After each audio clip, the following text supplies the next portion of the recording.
Surprise, surprise. I thought I was gonna stay a little bit. I thought I was gonna stay not feeling well up until yesterday, but I ended up progressing pretty quickly with my injury, and I can actually breathe, and I can actually take a deep breath in, and I can cough without being in pain. And I didn't schedule this live stream because honestly, I just didn't want to wait. Honestly, I just didn't want to wait. So if you didn't get a notification, that's why. Also, excuse me. I know I look crazy. I do. I know I look crazy, but I haven't really been doing a whole lot the past couple days because I've been resting in regards to my injury. So, yeah, naturally I will look tired because I haven't been doing anything. But let me just wait a little bit for like just a few more people to come up in here. Once again, please excuse how I look. I'm way past a wash day too. That's going to be the next thing that I do is wash this dang hair of mine and blow dry it because I want to teach myself how to do cornrows because I want to be able to just do cornrows and just throw a wig on. I don't want to have to be at the mercy of finding someone that knows how to braid my hair in order for me to be able to wear a wig. So that is that's like the next thing that I'm going to do. But anyway, the title, okay? The title is kind of clickbaity, okay? Okay, I don't mean give that up, okay? I don't mean give up what's in between your legs, okay? Please, that's not what it is. Title's like kind of clickbaity and a little bit ambiguous, okay? What I mean in regards to it's time to give it up is it's time for you to give up this fantasy, giving up living your life waiting for this like Prince Charming to come. It's time for you to give up the excuses, give up the idea that finding love is going to like fund your life or make your life better or make your life happier. That's what I mean when I say it's time to give it up. It's just time to give up all of those things that I've mentioned. And I think the hardest part with a lot of women is just getting themselves to that point where where they just give up, because that's the thing in life. In life, you're not going to be well received when you give up in anything, right? Like if you give up at your job or you give up in school or you give up a sport or anything like that. Usually when you put yourself in like an act of surrender, when you give up something, society deems that as weak. And the thing about it is that like even when you tell people like you want to know what, I give up on finding love, I give up on finding my Prince Charming, I give up on all that stuff. You're going to have so many people around you that are going to try to reinforce this idea that you need to not give it up. Like, no, no, people will tell you all types of stuff, oh, your Prince Charming is out there. Just be patient. You're going to find it when you least expect it. People give you the same old quotes over and over and over, trying to gaslight you out of your own reality. When they know what the fuck it is, okay? Like, honestly, because at the end of the day, no matter what these people tell you, they had the same feeling as you did. They wanted to throw in the towel too.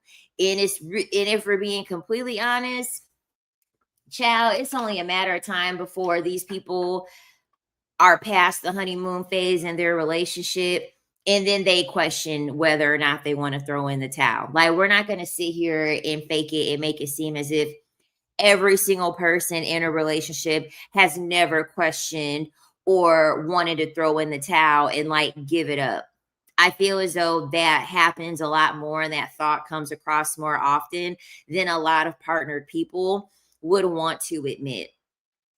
And that's the reason why they're constantly reinforcing that, like, oh, your relationship takes work. It's supposed to be so hard.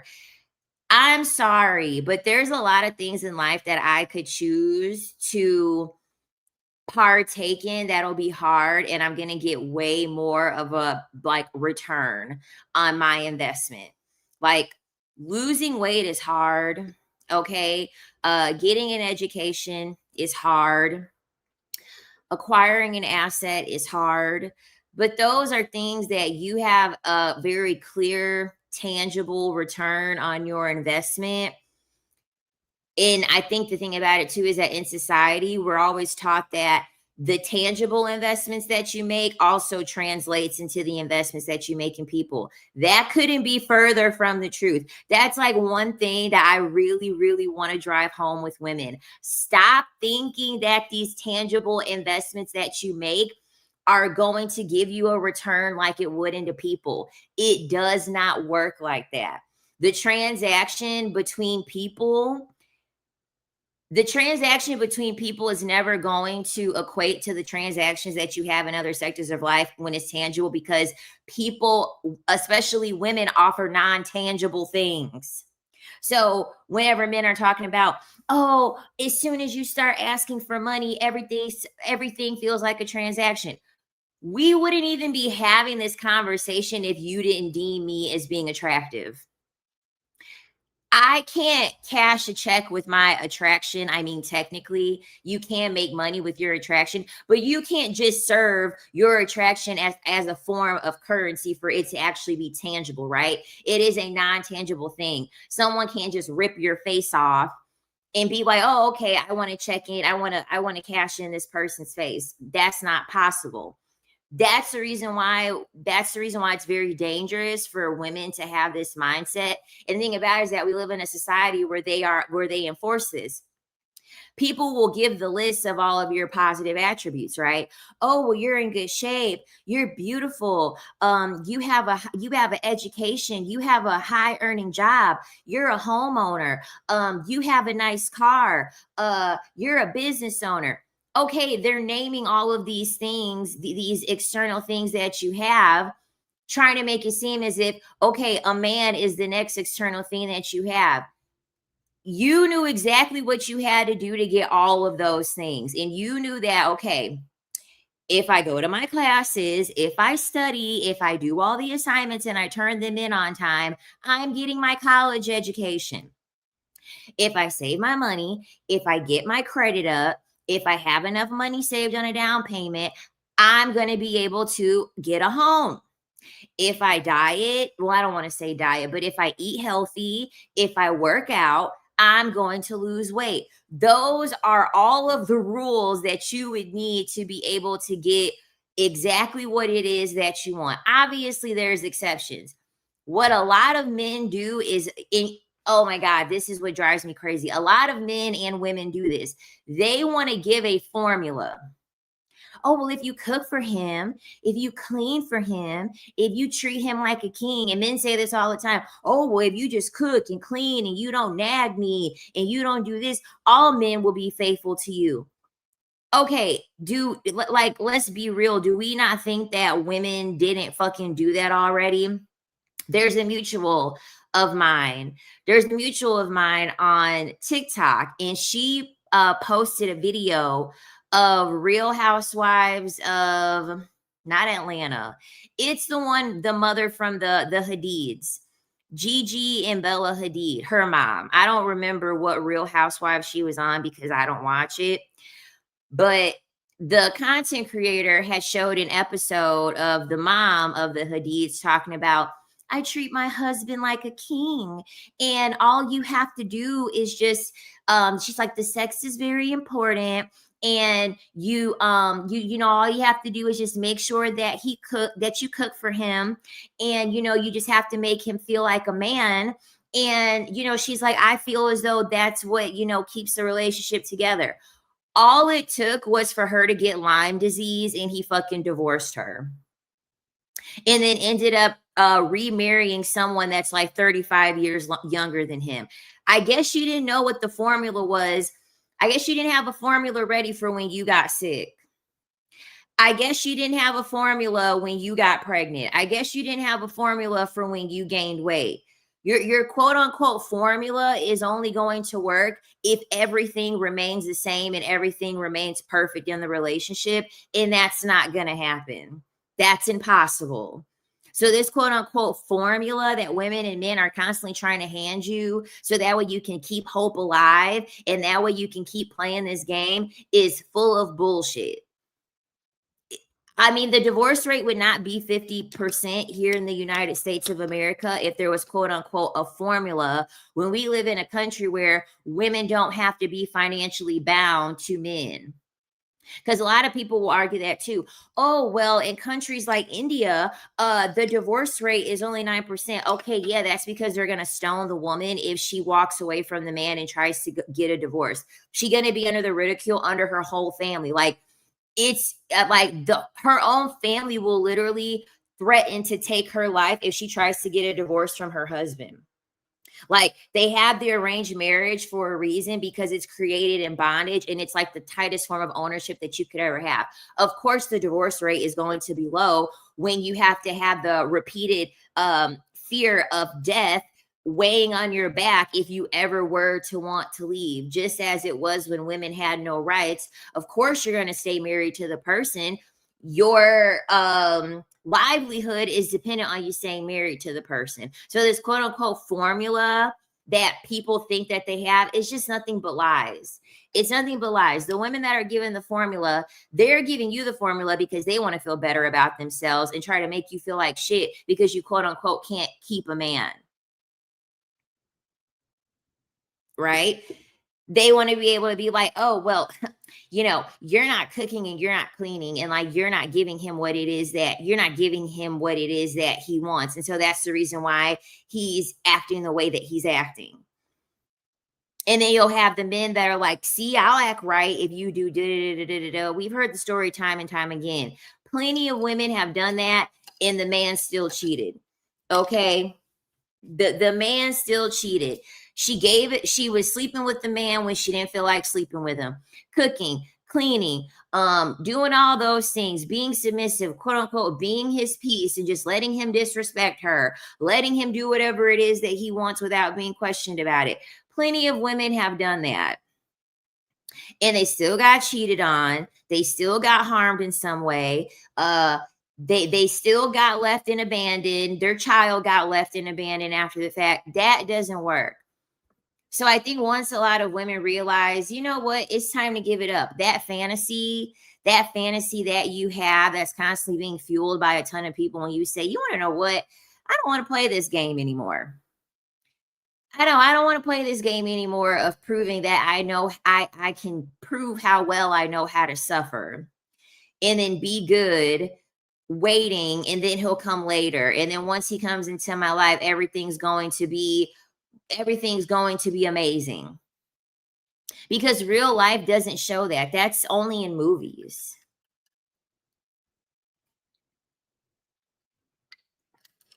And the thing about it is that do you hear men waiting?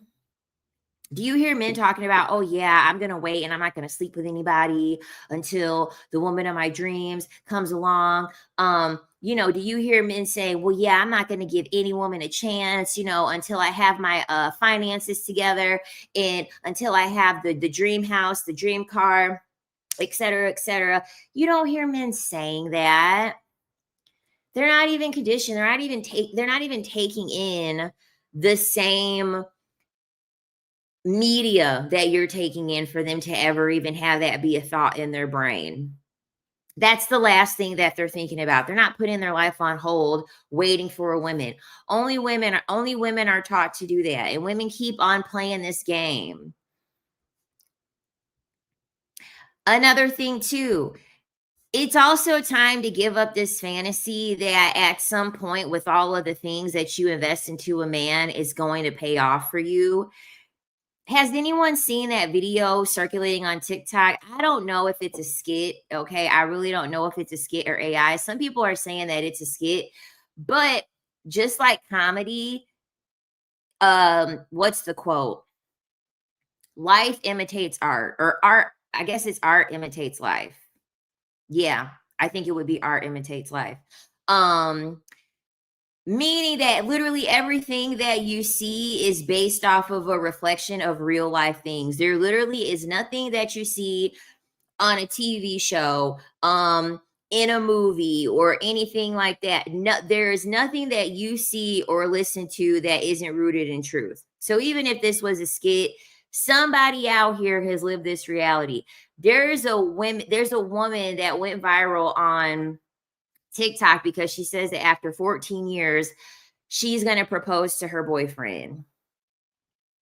She lives with him and they have a 17-year-old. So technically, they weren't even really, I guess they've only been together for 14 years, but technically it would be longer than that because they have a 17-year-old, unless he just ran for the woods after she got pregnant and then somehow got reintroduced into his life. And it probably is a skit. But like I said before, art imitates life. I've never heard of someone doing it for 14 years, but in my opinion, like I've heard of women after 10 years investing in a man, they're begging for a man to get them a ring. That's the same thing as you proposing, in my opinion. If you're begging a man to get to marry you, and if you're begging for a man to get you a ring because you refuse to give up this fairy tale that you investing your time, your beauty, your energy, your money, um your uterus because you had a child, if it the fact that you don't want to just give up the idea that, you know what, hey, I'm not going to get married, or at least I'm not going to get married to this person. The sooner you give up this idea that, like, oh, okay, all this investment that I'm going to make is going to pay off, the easier your life is going to be. You can start redirecting your focus on other things because it just doesn't make any sense. It doesn't. The shut up ring, I call it the here damn ring. Like, okay, yeah, they gave you the ring, but they're only giving you here, damn, take the ring. Shit, you annoying me. You won't stop talking about this ring. It's coming up in every conversation. Here, damn.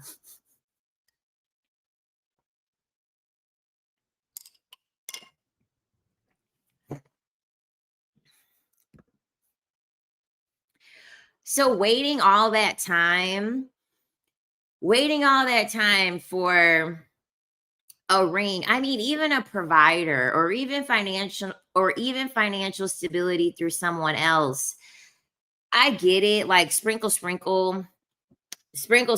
is like I'm all for women not dealing with broke men. But also another thing too is that, okay, no one's telling you to like not work and like not get your own financial stability. Waiting for a man to come in and rescue you from all of your financial ruin, you got to give that shit up too. There are women out there, they're over here rocking back and forth like, oh my God, I need a provider. I need a provider. The rent is due. The car note is due. What am I going to do? I can't afford any of this. When is the man coming in? It's time to give that up too. Okay. Go make your own freaking money. Go make your own money. That way you're not impressed by some man that makes $60,000 a year or even $100,000 a year. This is the reason why, like, a lot of men get mad when they ask, like, that street interviewer, that African guy. At least I think he's African. I'm totally stereotyping, but he looks African and he has an accent. So, whatever.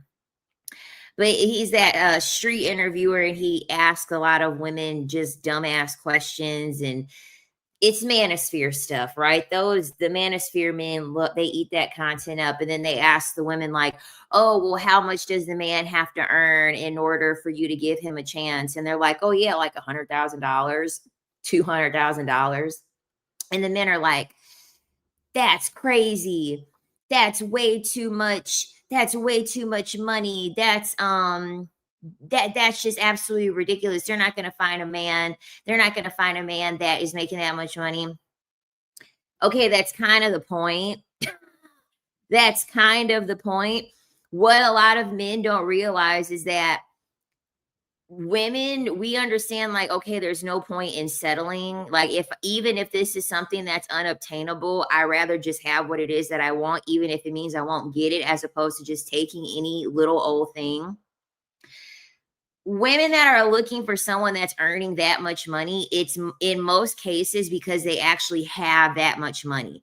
I've never heard a woman that doesn't earn a decent amount of money be like asking or expecting for a man to make that much money. Because me personally, yeah, I'm sorry, but I would want a man that's making like at least $150,000 a year.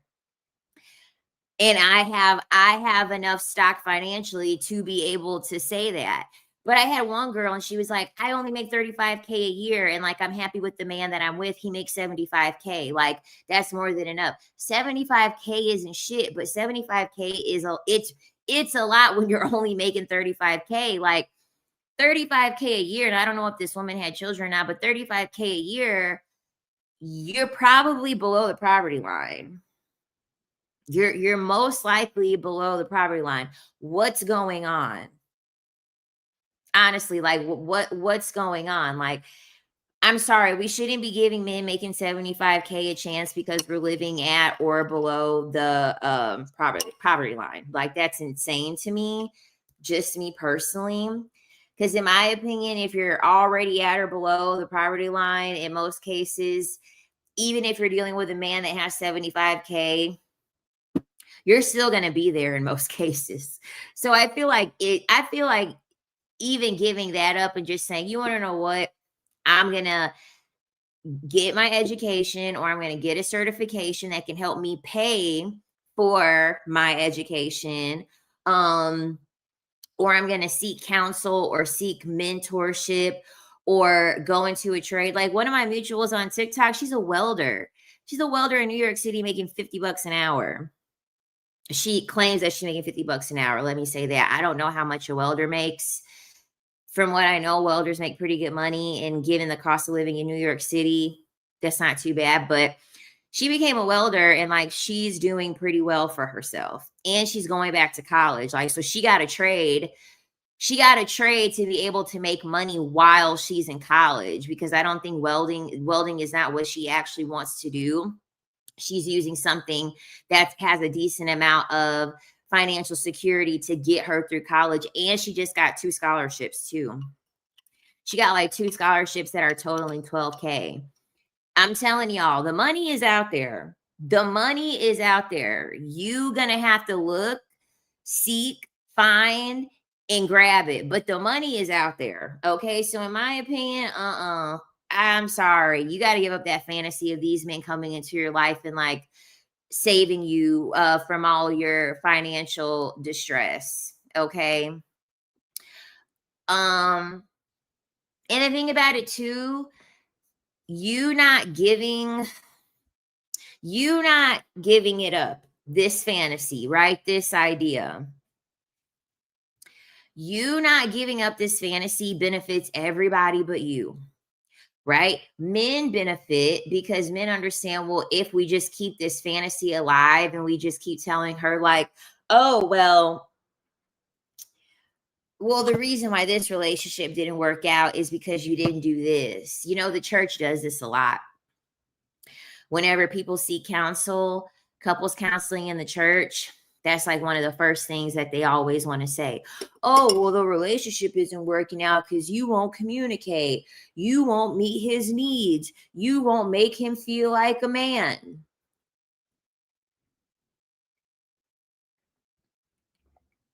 Sorry, y'all. I got to drink my green juice. But the church does this a lot, because men benefit by selling you this they benefit by selling you this formula that they know that doesn't work. Obviously the women in your life benefit from this too. You know what I mean? Like, the women in your family, your friend group, they also benefit from this. Because honestly, if we're just being for real, most women can't have a conversation without bringing up a man.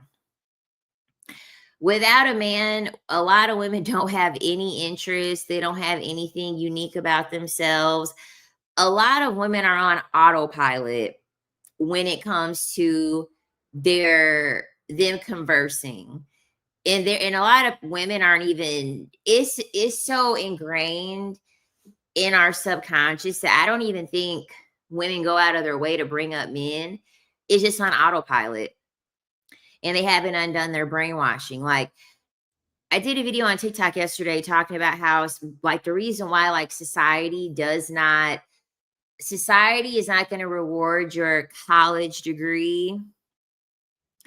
They're not going to reward your college degree or your home ownership more than they would like value your getting pregnant or getting married, et cetera, et cetera.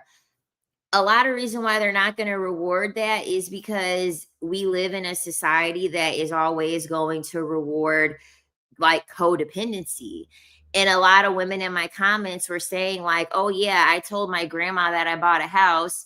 And the next thing that she asked me after I told her that I got a house was, when are you going to get married? I had other women say, oh yeah, for my college, like graduation, like I threw a party for my college graduation and they're asking me, when am I going to have children? I mean, the complete in just disregard of a woman's accomplishments because it's not fitting in the sector that a woman is supposed to be codependent in order to be valuable in society speaks volumes. Because I'm sorry, like, being a mother is obviously hard, right? The motherhood is hard, but the procreation aspect of becoming a mother is not hard. Because that's the thing, we don't reward mothers for keeping a child alive. We don't reward mothers for the type of child they create. We don't reward mothers for that. We literally reward mothers for becoming a mother, getting pregnant, like laying on your back. That's not a hard thing. I'm sorry. Obviously, it can be hard for other people if they're having fertility issues, obviously. But for, I would say, the large amount of women, most of the time it's not going to be an ultra complicated process in regards to the procreation process, right? And even marriage, it's really not going to be that hard. It's really not going to be that hard. It really doesn't take much in order for a man to marry you. It's really not going to. If you hop from man to man to man to man enough, I'm telling you, you would find someone that's like, okay, it's time to get married. And especially at this point, especially the older men, they're really getting desperate because they're getting old. They're afraid of dying alone. They don't want to go to these doctor's appointments and stuff like that. Like, not even, no. Because they don't want to marry for anything outside of it benefiting them, honestly. Another thing, too, it is time for women.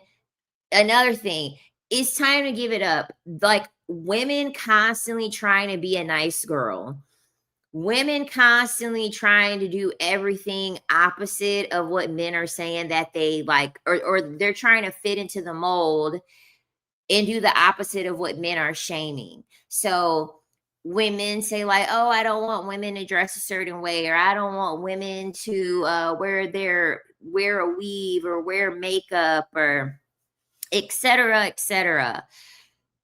And then in personality, the whole nice girl thing, being understanding, being overgiving, always seeing the good in people. It's time to give it up. It's time to give it up. That nice girl stuff. I've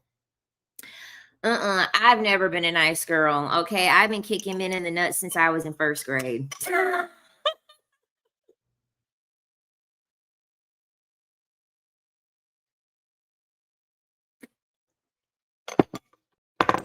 Well, let me not say men. I've been kicking boys in the nuts since I was in first grade. Okay, I've never been nice to them. Never been nice to them.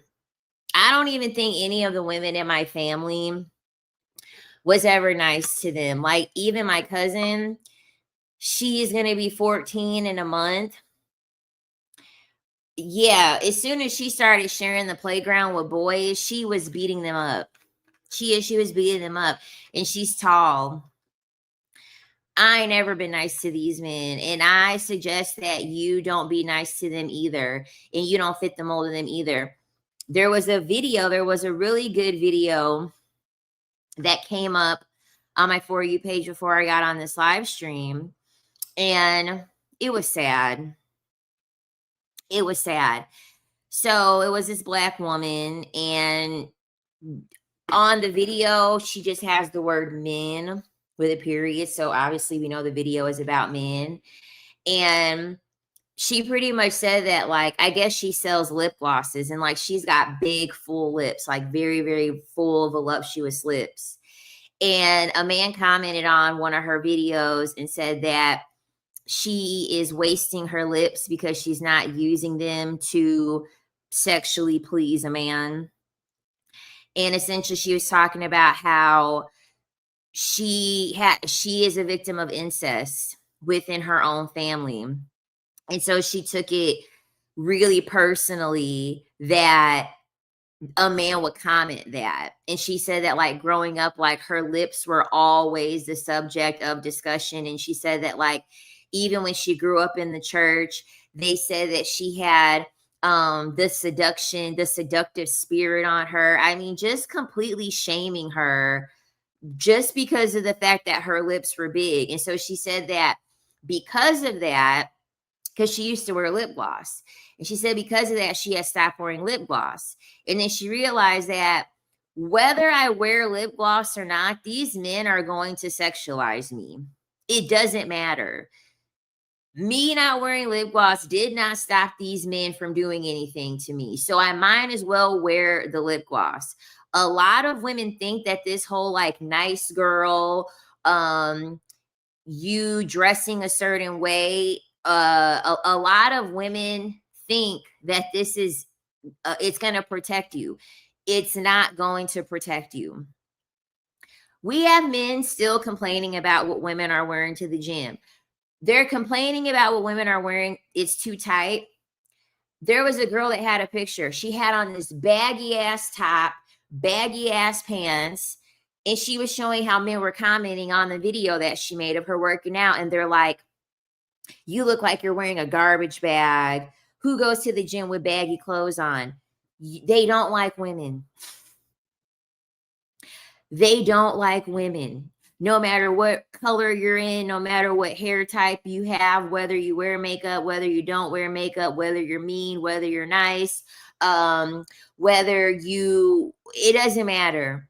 It literally does not matter. They don't like us. So you might as well live your life the way that you want to live your life, because it doesn't matter. It doesn't matter. And the thing that girl was talking about was that she would carry so much shame around her body, her lips, and things like that. She would carry so much shame because she was ridiculed, and she was shamed to the point, especially with her growing up in the church too. She would always think, like, well, if my body looked different, or if my lips were smaller, or if XYZ. These men are out here touching babies. Okay, these men are out here touching corpses. These men are out here touching animals. Nobody is safe. Okay, women choose the bear. The bear ain't even safe. Okay, that's the reason why that meme is going around. The bear and the women are scared together. Even the bear is scared of the man. So it's not going to make a difference. It's not. So you might as well do whatever you want to do. Right? The way I look at it is this. If something were to happen to me, I'd rather look back on something happening to me and be like, you want to know what? I wore what the fuck I wanted to wear. I looked the way that I wanted to fucking look. And like, you're not going to shame me. You're not going to victim blame me into thinking that this could have been prevented had I dressed differently. Because once again, it's holding women accountable for what men are doing. It's not it's never going to matter. If a man is a predator, he's going to be a predator. No matter what you wear or how you act or how kind you are. Nope. And that's another thing too, being nice. Most times and not, the reason why women get unalived is because they're nice. It's because they don't want to make the man feel uncomfortable. Even though their body is telling them, even though they have the signs, like, you want to know what? I feel uncomfortable. I rather risk my life with my dignity than to lose my life because I was trying to protect the ego of somebody else. Point blank, period. I much rather die behind keeping my dignity than to just sit here and be like, oh, you want to know what? I'm going to keep the peace and protect this person's ego. If that's what it takes, I tell myself all the time, well, guess what? I'll die, and then that man's just going to live a life as a loser for the whole rest of his life. Like, honestly.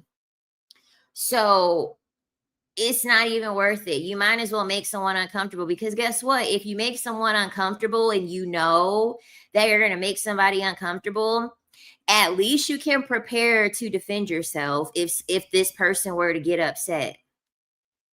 When you're constantly operating in a state of niceness, your guard gets a little bit lower because you think like, oh, well, I'm being nice. And so that man is going to return the favor with him being nice in return. If the man don't want to be nice, he's just not going to be nice. So guess what? You might as well just resort. And I've seen plenty of videos. Most of these men, honestly, they don't really respond all that well to when the women are mean, but they really don't respond well when the men are scary and crazy. And when I mean that they don't respond well, I mean like they're going to run the fuck away. They're going to be terrified of the fact that you did a reaction that they weren't expecting, because men are always expecting for women to be nice. No, don't be nice. Don't be nice. Oh well. Yep, John Wayne Gacy said he got victims easily because they were nice and wanted to help him. Yes, because at the end of the day, men are very intentional. You can look at anything where they interview traffickers, abusers. You can look at any interviews that they do with those people. Those people are looking for people that are vulnerable and super, super nice. Because in order for you to be a criminal and for you to be good at being a criminal, you literally have to sit here and you need to do it quick, fast, and easy, whatever it is that you're trying to accomplish.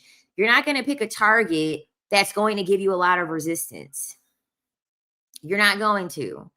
Or that's going to draw a lot of attention. That's a bad target. When you're nice and you're, oh, it's okay, don't worry about it, despite you feeling uncomfortable, then yeah, they know that you're going to be a good target because you care more about their comfort, and you value their comfort more than you value your discomfort. Take up space and start making people feel uncomfortable. Honestly.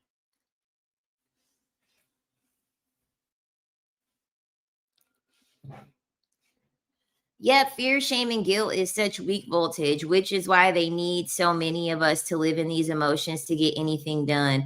They are afraid of us vibrating higher, even though it's beneficial. 1,000%. 1,000%. Men have shamed me for not inconveniencing myself for them. They are super selfish and hypocritical. Yeah. And when you get to, and once you realize that like, honestly, all they're looking for is for you to just be 1,000% self-sacrificing. Oh, baby, you get turned off real quick.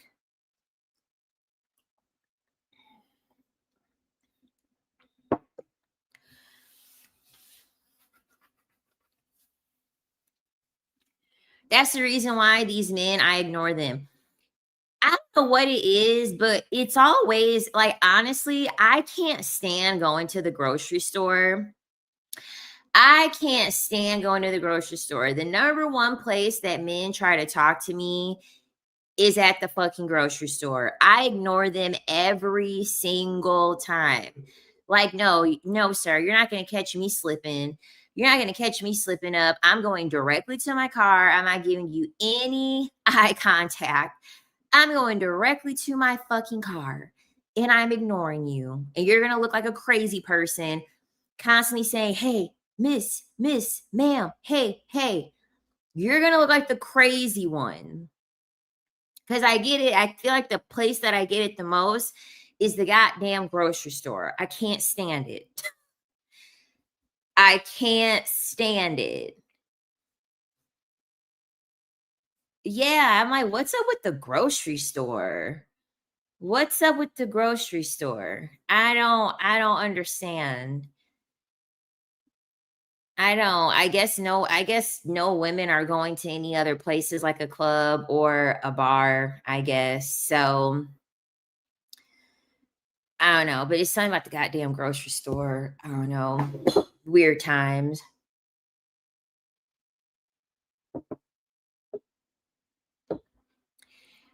It costs nothing to be nice. And it's like, then why weren't you nice first, bitch? It costs nothing to be nice, but you want me to move the fuck out of you want to move out of you want me to move out of the way in a mirror? Like, no, be nice first, bitch, and then I'll move out of the way. But that's not nice when there's other mirrors. Like, this is what's crazy. It's not about being nice. You're trying to be dominant and fucking controlling. That's really what it is. And I'm so sick of these semantics that men use to disguise what it is that they're really doing. That has nothing to do with being nice. That has everything to do with you trying to be possessive and you trying to hold power and you trying to have control over the situation. I literally just seen a video of a guy, two men that were trying to like bum rush this girl off of the machine at the gym. And she had told them while she was on there, she's like, I have two more sets left. And these men decided to stay at the machine and watch her. And she's like, I have two more sets left. Why are you sitting here still watching me? What the fuck is wrong with you?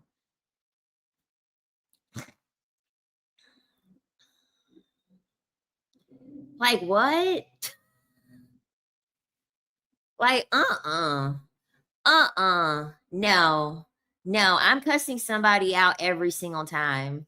I'm cussing somebody out every single time. And then I'm calling my dad, and then I'm gonna have my dad do whatever he has to do and get his people, and they'll take care of the situation for me. Honestly, because no, like, no, mm-mm. She mentioned the DL men get models, like you said too. She didn't say models, but people like them or most attractive since it's safe. So yeah.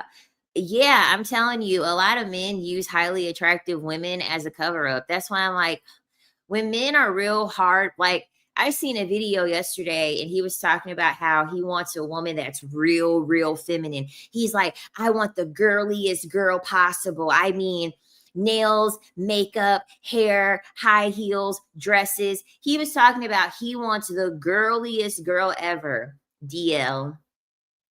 DL. I was dealing with a guy and he had that exact same description. He was like, I want the girliest of girly girl possible. You're too fixated on the external for me. I understand having preferences. But when you're naming, checking off every single thing, nah, you care too much about the external. And the reason why you care so much is because you're trying to hide something. That's too damn picky. I'm not finna like, was it Maite who said that it was someone that dealt with Prince? And Prince wanted the women that he was with, he wanted them to sleep in makeup. He literally wanted them to put on a full face of makeup before they went to sleep, and he wanted them to sleep in makeup. I'm sorry, Prince was DL. Prince cared too much about how these women looked, and he would even say things, Karina Lord is a really good content creator. She does a lot of biographies. She does a lot of biographies, and she also does like occult type of things. She talks about like witchcraft and the esoteric and occult things like that. And I believe she's Haitian. She has really good content. But I remember I was watching a video that she did on Vanity, and she has said that when she was with Prince, Prince was like, "Oh yeah, like whenever I would see Vanity, like I felt like she was like me in like a female version form." And I feel like when men say that they're DL, that's weird. That's weird. She said that he was so obsessed with how she looked. Like he was crazy obsessed with how she looked. Any man that's hyper fixated on a woman's appearance and it looking very, very feminine, he's hiding something.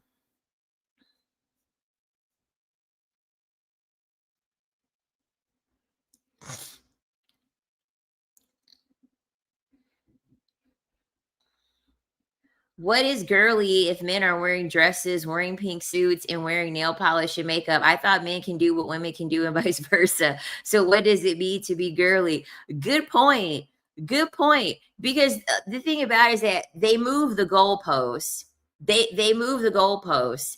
When you're a self sufficient human, okay, because we live in a world where you have to have money to live, you have to have shelter, you got to have food, and you got to have a form of transportation. Men are calling you masculine because you're out here surviving. Just think about that. You will tell a man, "Oh yeah, like I have a job, I have a house, I have a car, I have a college education." You're that's masculine. Like, what the fuck? Do you understand how crazy that sounds? So you mean to tell me to provide for yourself and stay alive as a human is a masculine trait? That's the dumbest thing I ever heard. So in order for me to be feminine, I have to be homeless. I have to be homeless in order to be considered feminine. What in the actual hell?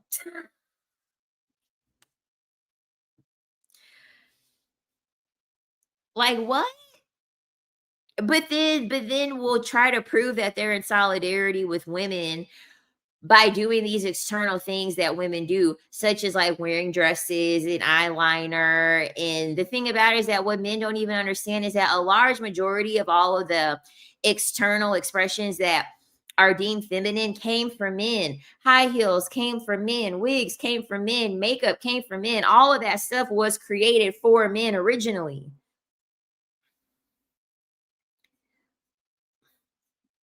It's the strangest thing. It's the strangest thing. Why I get DL vibes from a short man, but he's also super obsessed with me. As someone who's short and primarily attracts short men, honestly, short men, in my opinion, short men tend to get obsessive because they have to try so hard to get somebody to like them because naturally, like, they just are not likable. They're already short. And then if they don't know how to check their ego based on being short, they're insufferable. So when someone actually likes them, despite all that, I'm not saying that that's how this guy is, but when they have someone that likes them, despite all of that, baby, they're going to hold on to you as tight as they can. And this is coming from somebody that has experienced many short men. A lot of short men are insufferable for women.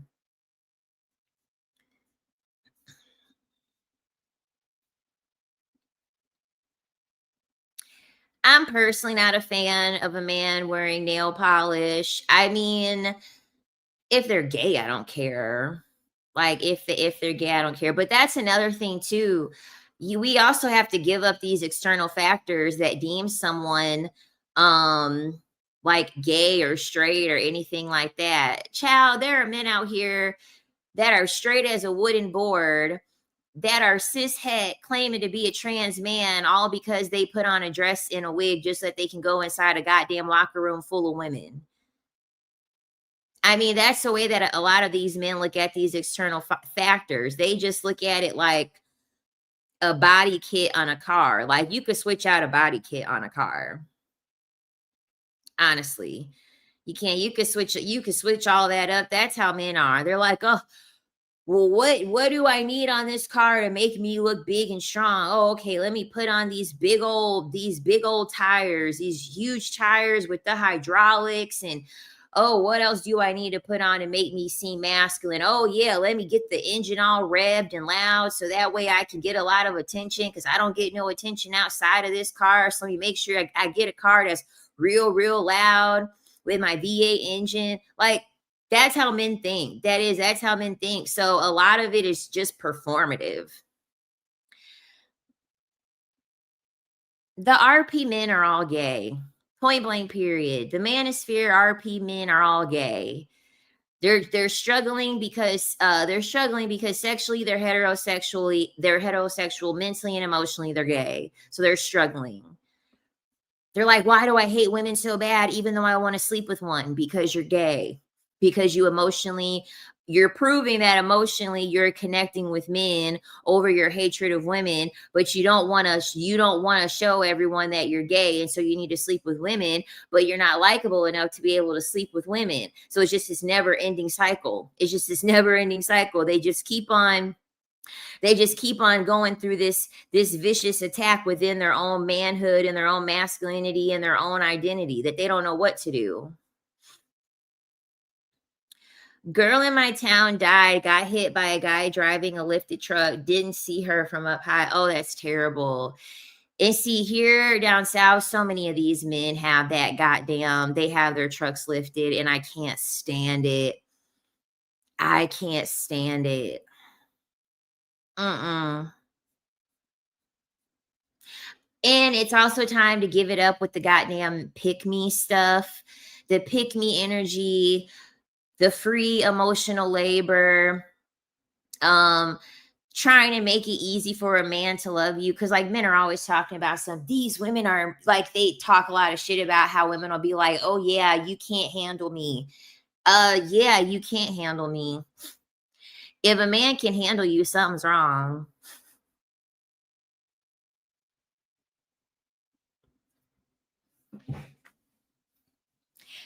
If a man can handle you, something is wrong. A man shouldn't be able to handle you, point blank, period.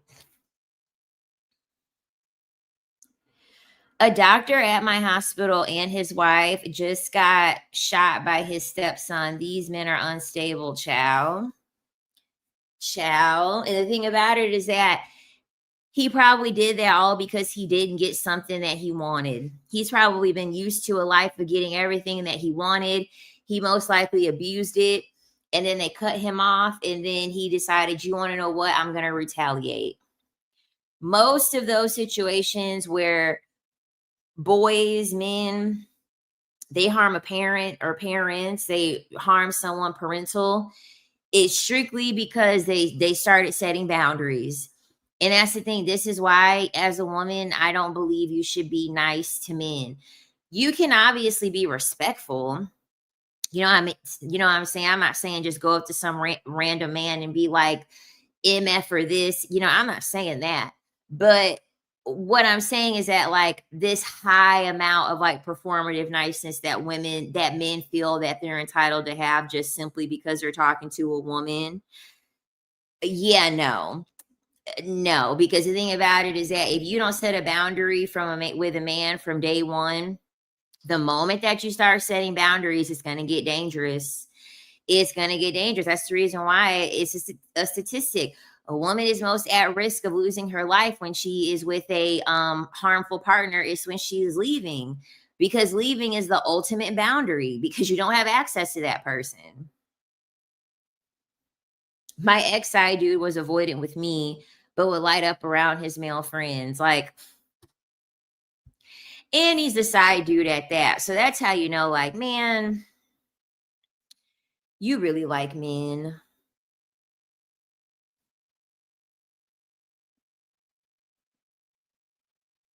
My ex fiance said I was too much for him. I'm too crazy. All because I was screaming at his dumbass for cheating and to get out. Men don't care what they have done. Child, they sure don't. They really, really don't. They're like, this is too much for me. Like they don't care about what they've done. All they're thinking about is, I don't want to hear the screaming. I can't take this yelling. I can't take this. Like okay, so Princella the Queen Maker on one of her live streams, she looked up a study that was done in like this study, like it altered my brain chemistry when she said this. She said that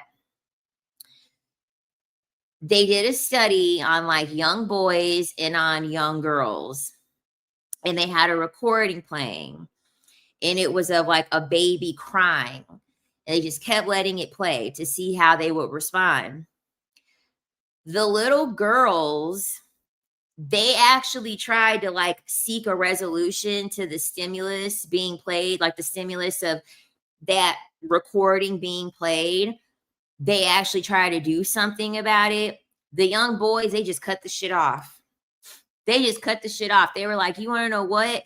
That goes to show you that at a young age, men cannot handle anything. Boys don't have high stamina to be able to handle anything. At that young of age, I don't remember how young they were, but at that young of age, it already goes to show you that as young boys, they don't have the stamina to be able to handle anything. As soon as things get hard, they're just going to walk away from the situation. That study legit changed my brain chemistry. Legit changed it because I feel like it's very, very telling to how men respond to anything difficult. So even if it's their time to face the consequences of a choice that they decided to make, they're going to get upset over the fact that they have to suffer consequences in the first place because it's too much for them to handle. They're too weak to handle it. It's too difficult and it's too uncomfortable. They care more about seeking an escape from their constant discomfort than to ever try to rectify the situation or to sit down and want to level with you based off of how they made you feel. They just trying to figure out a way. You're making me feel uncomfortable. How do I stop this? And whenever people record their arguments, this is how the arguments with most men go. This is how arguments with most men go. As soon as you want to get a situation rectified and you want to call out them doing something wrong, the first thing that they're going to do is they're going to flip it back on you and make you seem like the bad person because you're making them feel uncomfortable because you're holding them accountable. That's the first thing that they want to do. They care more about their discomfort more than the discomfort that they've put you in.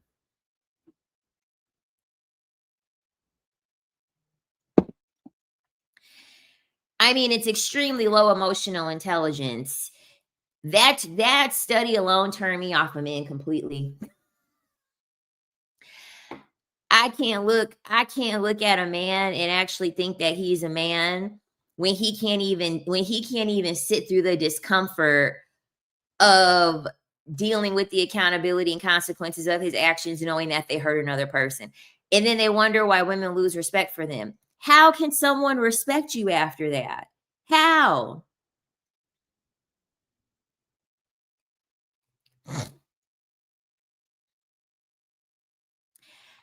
I don't know what even live stream it's from with Princella the Queen Maker. I don't. Maybe I could look it up real quick.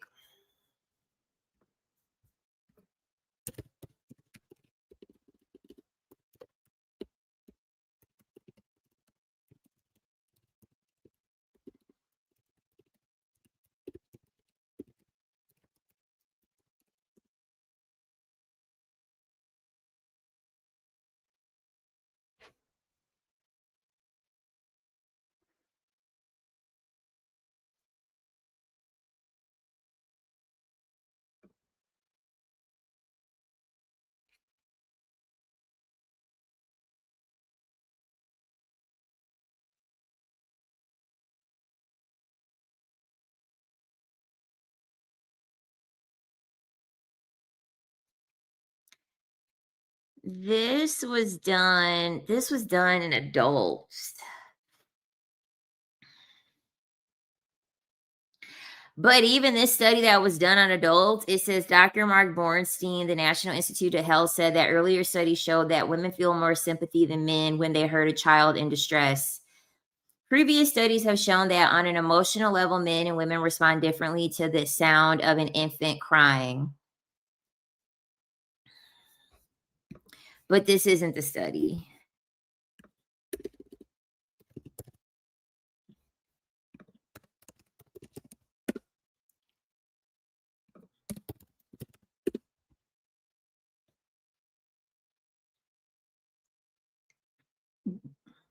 But this one says boys may perceive greater discomfort in a baby's cry than girls.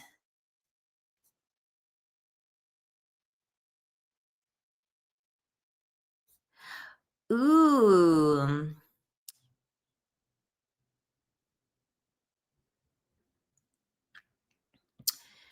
There's actually a lot of good studies that I'm like finding. Hold on. And then I'll go back, I promise.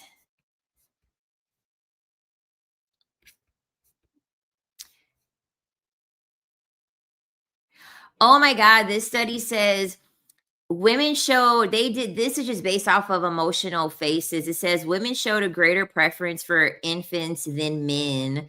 These parenting behavioral differences might be attributed to the different neural responsiveness between women and men.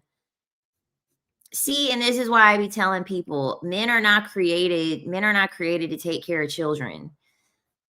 Like, I literally just looked at 2 or 3 studies that's already showing men don't have as much empathy when babies are crying. Men don't even respond emotionally as much to babies' faces because they're not supposed to be caretakers.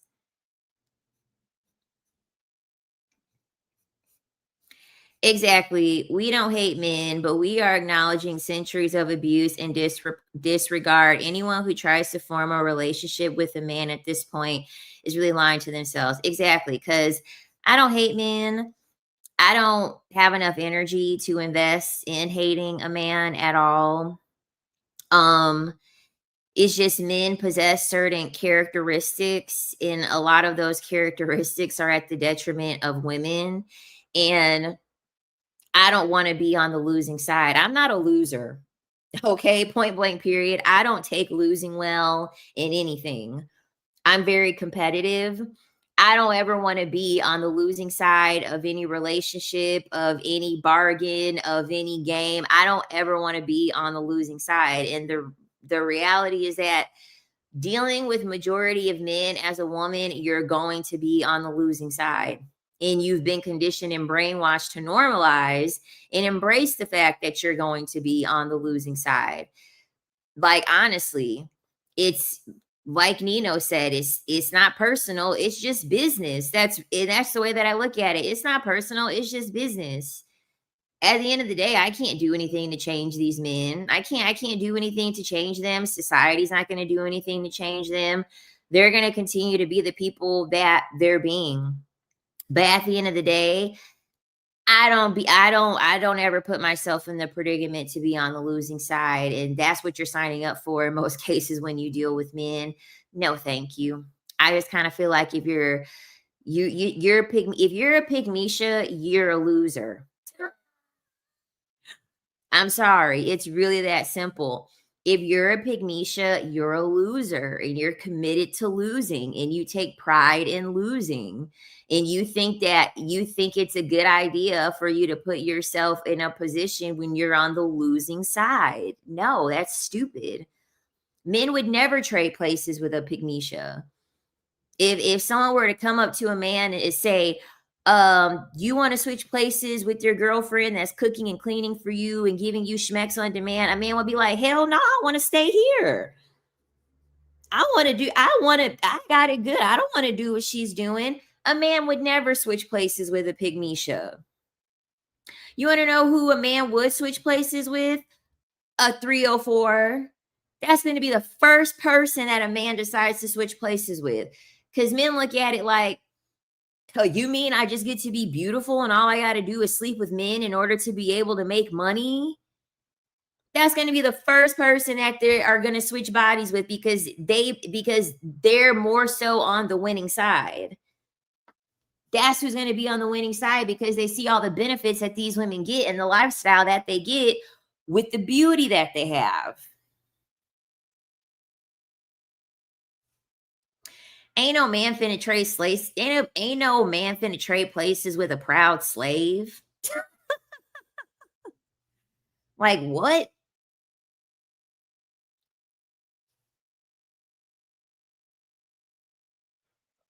Yeah, and the thing about it is that men forget, okay, as a man, do you want to go to prison?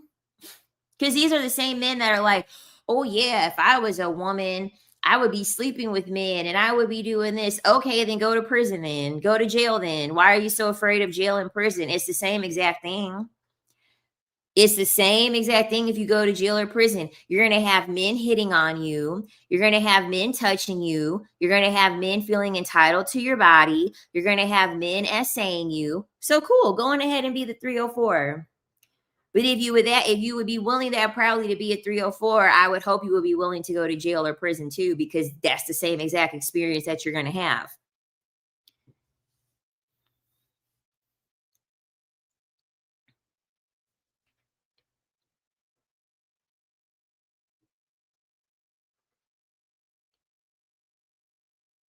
Go bussy pop in that jail cell. Yeah.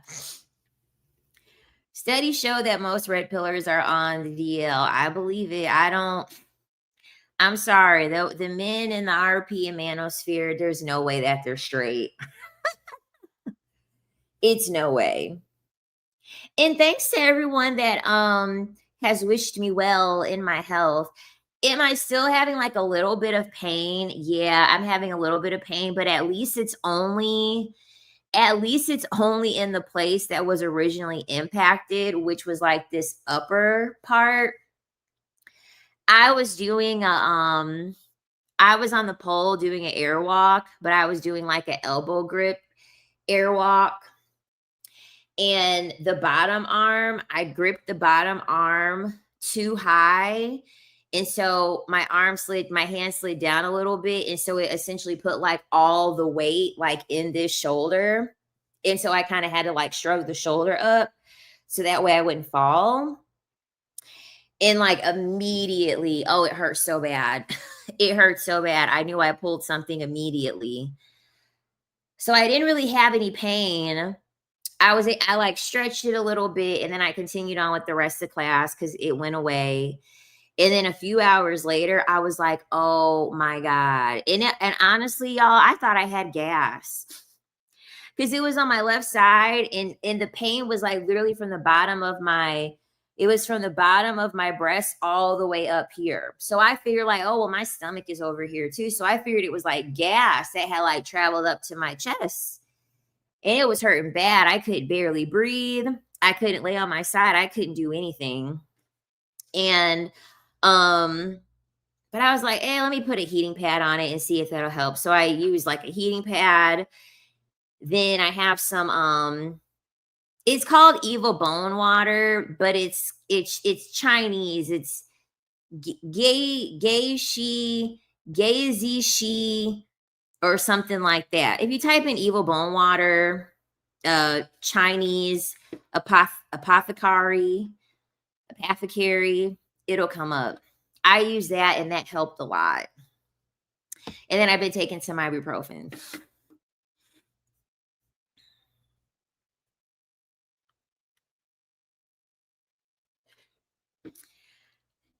Thank you. And I've been recovering really fast because that happened Saturday morning. I can sleep on this side. I can sleep on my back because baby, Saturday night was terrible. Saturday night was horrible. I could only sleep on my right side. I couldn't sleep on my back, couldn't sleep on my left side. I could barely sleep on my stomach. Saturday night was rough. The whole remainder of Saturday and the whole night into Sunday morning was bad. But I started feeling a lot better yesterday and I feel even better today. So we just gonna keep on doing that. We're just gonna keep on doing that. But like I could take a deep breath. I have a teeny bit of pain, but it's, oh my God, it's drastically reduced. I was crying and everything on Saturday. It was terrible. I was like, oh my God, I can't breathe. I can't breathe because it hurt so bad to expand my lungs because I guess I underestimated the fact that I just strained everything to hold myself up. I thought I only strained this, when in reality I strained all, like, this whole entire side to be able to hold myself up from falling. And that's like 160 pounds worth, 160 pounds worth just on my shoulder. Thank you, Nat. I appreciate you. But yeah, I really do appreciate you guys for wishing me a speedy recovery. I am gonna dance tonight. It's not gonna be anything crazy. I'm gonna wait I'm gonna wait like a whole week to do any tricks because I'm definitely not gonna do any tricks. It's just gonna be like low choreo, nothing crazy, like nothing crazy at all. I'm just doing a dance class. But I feel so much better. I do. I feel so much better.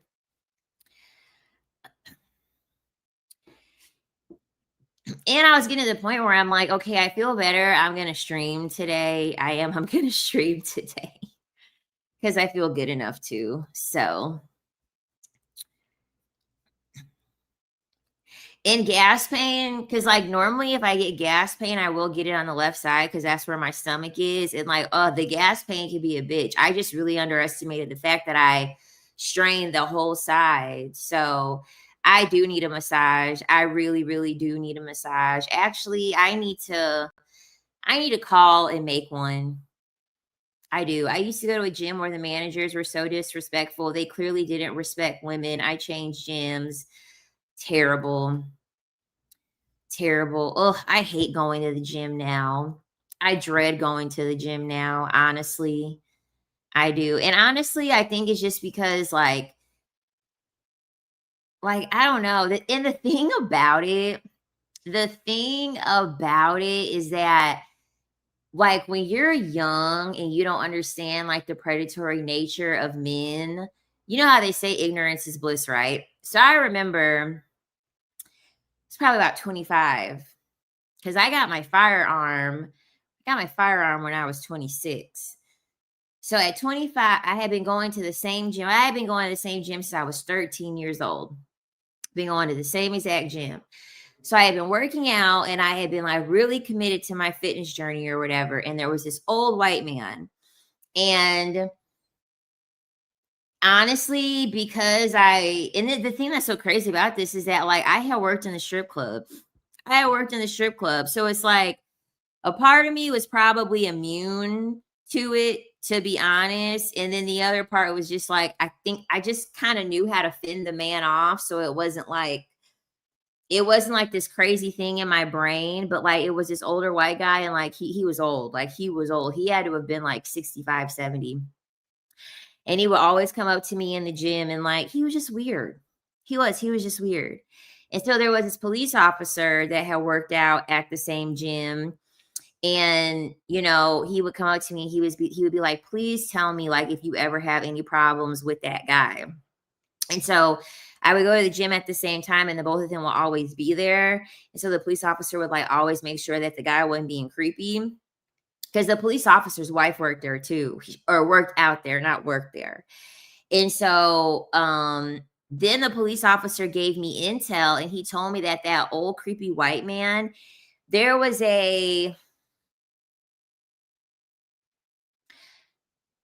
it was either a CVS or a Walgreens that wasn't too far away from where I had worked out. And he said, yeah, he said, no, that guy's creepy. He was like, at one point, we kept getting calls from CVS or Walgreens, whichever convenience store. Hell, it might have been both.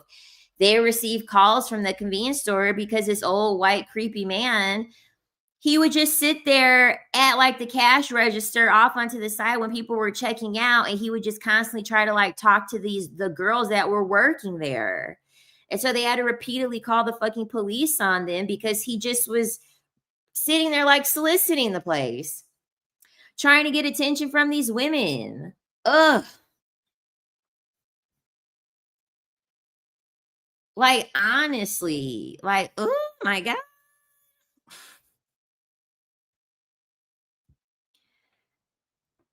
Like, child, I was like, what the freak? Like, what the freak is going on?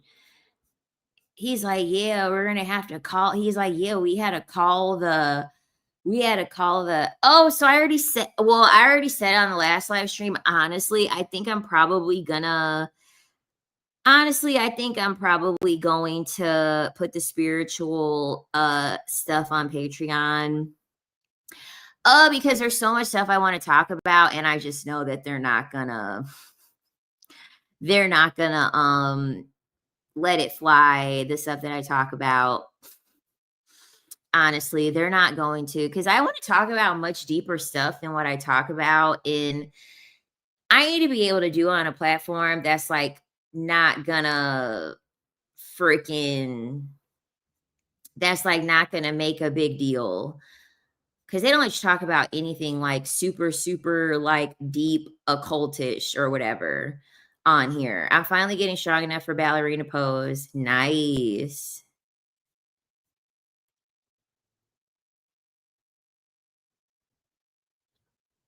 Did you guys hear about the female welder?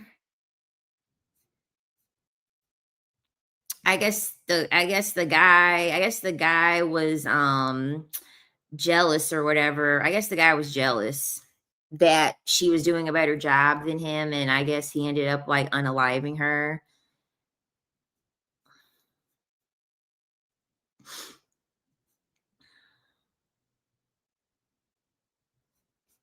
When I was younger, it was a lot worse, but also I was like younger and also a lot smaller. I've got muscle now, so really no one in the gym fucking talks to me. Like, but I remember I had like this guy, and that was another thing that happened at this gym too. There was this guy, and he was this like overweight guy, and he was like trying to teach me how to like do a lat pull down. And in my head, I'm like, I don't need you to teach me a lat pull down. Number one, I know what I'm doing. And also, number two, did I hire you as my trainer? Did I hire you as my trainer for you to be giving me instruction on how I'm doing a lat pull down? Like, excuse me?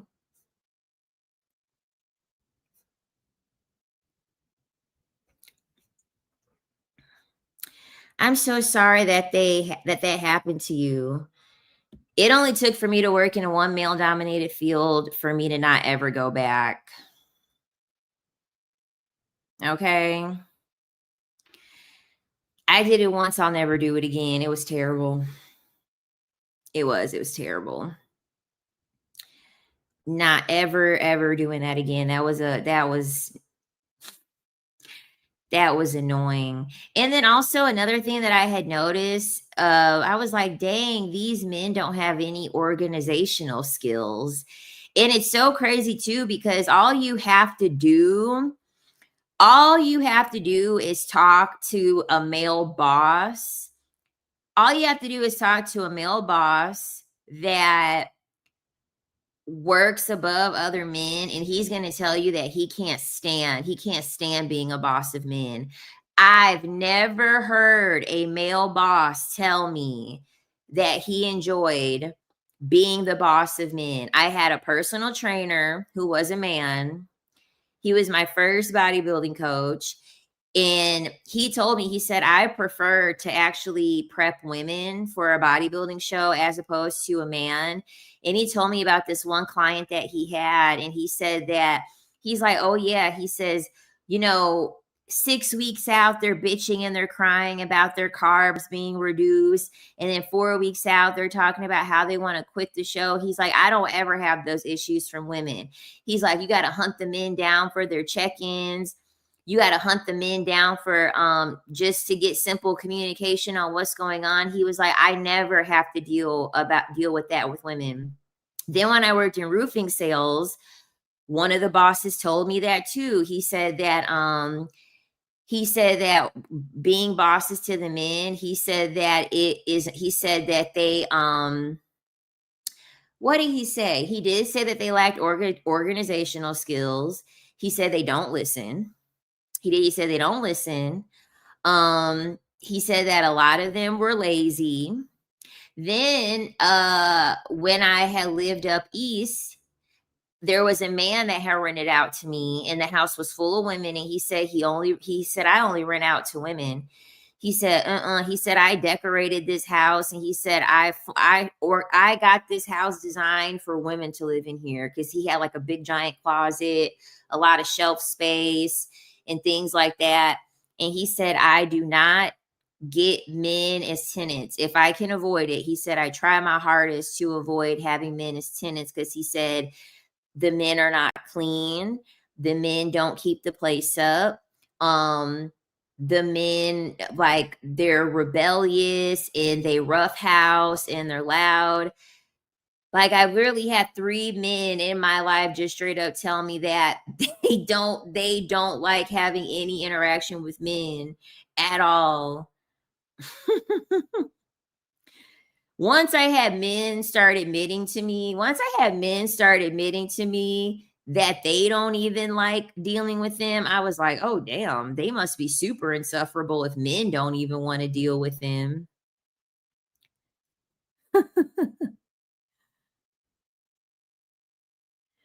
Yeah, most men hate discipline. Most men hate discipline. The only discipline that men acknowledge is just in the gym. They don't acknowledge sexual discipline. They don't acknowledge mental discipline. They don't acknowledge any form of discipline aside from the gym. And a lot of them don't even do that. Men don't have any financial discipline. They don't have any dopamine discipline because they're playing video games, watching sports, watching porn, drinking, smoking.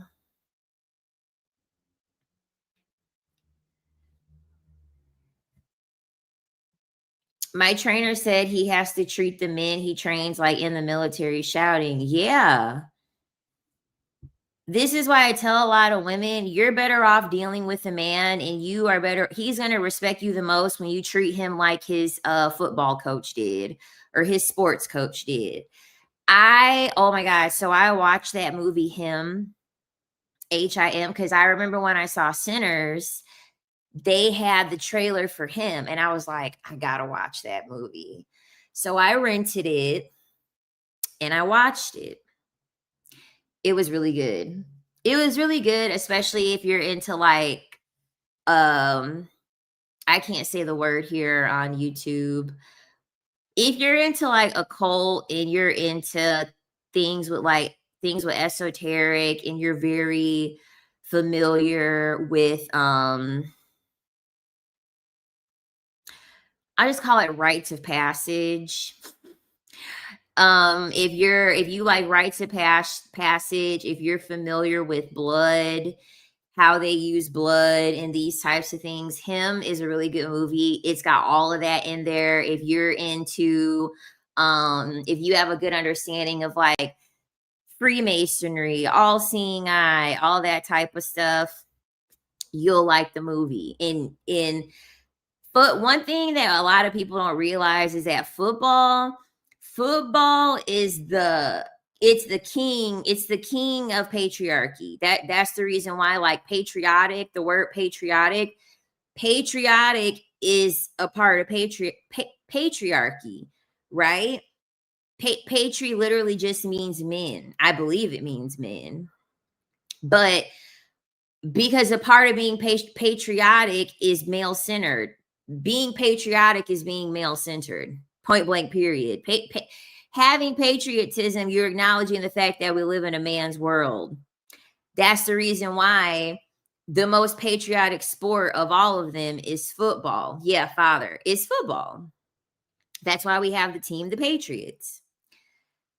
And so the movie, I'm going to spoil it a little bit, but the movie is honestly, it's rooted in grooming, in essentially these people that come in high positions of power, whether they're an athlete, whether they're a singer, whether they're an actor, et cetera, et cetera. Nobody is on the main stage by accident. It's all very much formulated. It's all very much orchestrated at a very, very young age. And one of the ways that men get groomed in society is really through the humiliation of another man yelling at them. So this is why a lot of men, they take sports so seriously and they respect people that were abusive to them. This is the reason why men can be very abusive, because men are taught to put people that yell at them, curse at them, scream at them, humiliate them, put them down. They put them on a pedestal. I mean, look at fraternities. The whole hazing process is someone yelling at you, like bad mouthing you. They will physically harm you. I mean, in men have been groomed to sign up for this stuff because they've been groomed at such a young age. So men do very, very well when you're mean to them because you're mirroring their whole entire existence that they've received from society growing up. Men don't want you to be nice to them. They don't understand it. They accept it because it comes with benefits, right? They understand that there are benefits that come, but in the movie Him, it literally took for him to get yelled at, for him to get screamed at, for him to have his trauma used against him to get him to perform, because that is a form of manipulation. That's the reason why men know how to manipulate so well. Men know how to manipulate so well because they've been getting manipulated since birth. They've been getting manipulated by other men their whole entire life. That is one of the ways that they manipulate young boys. They go around a group of men. All they do is make fun of each other, berate each other, disrespect one another, clown one another. You don't see a group of men around one another. They're being nice and being vulnerable and being open with their feelings. Hell no. Men get around each other and treat each other like shit.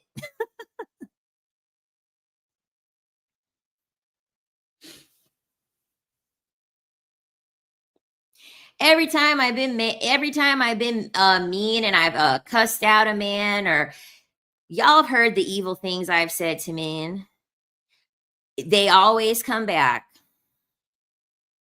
They always come back.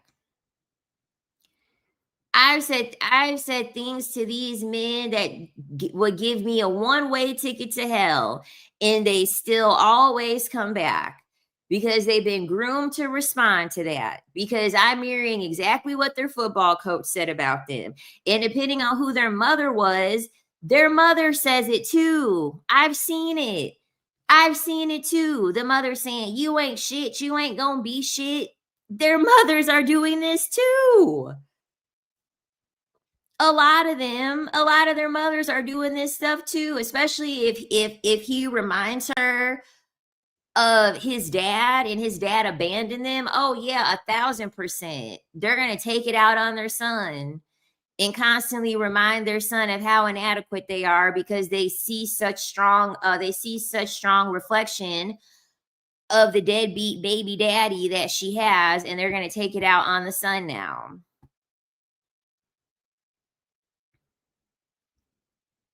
It's nice to let a man know that you're crazy, facts. That's one of the first things I do. My last ex-boyfriend, I was like, I have a firearm. I was like, "Do you want to see my firearm?" And like the first thing he said, he was like, "Why would you say that? And why would you want to show me that?" He's like, "Where is this coming from?" And I'm like, "Nowhere." I'm like, I just want to let you know that I have a firearm and I just want to show you." He was totally spooked. He was totally spooked. So this is why when women are like, yeah, the men want to, like, if they're dealing with a police officer or stuff like that, women will tell me stories about how the man wants to show the woman his firearm collection, or he wants to make it known that he has a firearm. I tell the woman, I said, they're telling you that on purpose because they're trying to instill fear on you so that way you think twice about doing whatever the fuck it is that you want to do.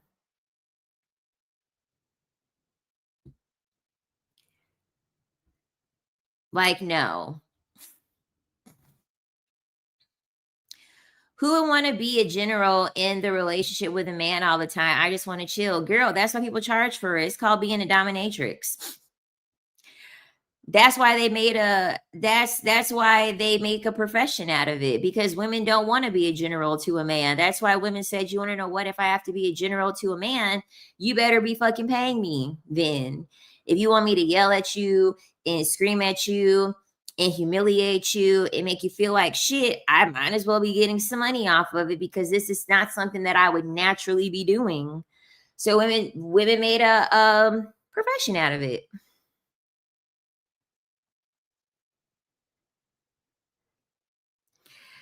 Well, of course. So the thing about it is that if a man wants labor from you and he wants to extract something from you, he doesn't want to extract from somebody that's going to constantly be at odds with him. That's what Pygmesia is for, right? That's what Pygmesia is for. Pygmesia she's a willful slave. She is a willful, happy slave. That's Pygmesia's job. Men don't want to deal with Pygmesia 24/7. That's boring. They deal with women like that to get their needs met, to make sure that they have their wife appliance. That's all that is. So, of course, to fill that role, yeah, they want you to shut up. They don't want you to say anything. They don't want to only deal with a wife appliance. That's the reason why they cheat, because that's boring. Don't nobody want to deal with somebody that's just like, okay, and just doing everything. Hell no, that's boring as hell, especially for a man that's dopamine addicted, that's constantly watching porn, video games, sports, all this high impact, high action things. For a man, that's boring after a while. But guess what? They get to come home to a clean house, food on the table, legs wide open despite how boring it is. And so they get all that, and then outside of the marriage, you're going to go deal with somebody exciting, someone that's cussing them out, berating them, giving them a hard time, being difficult, because that's fun.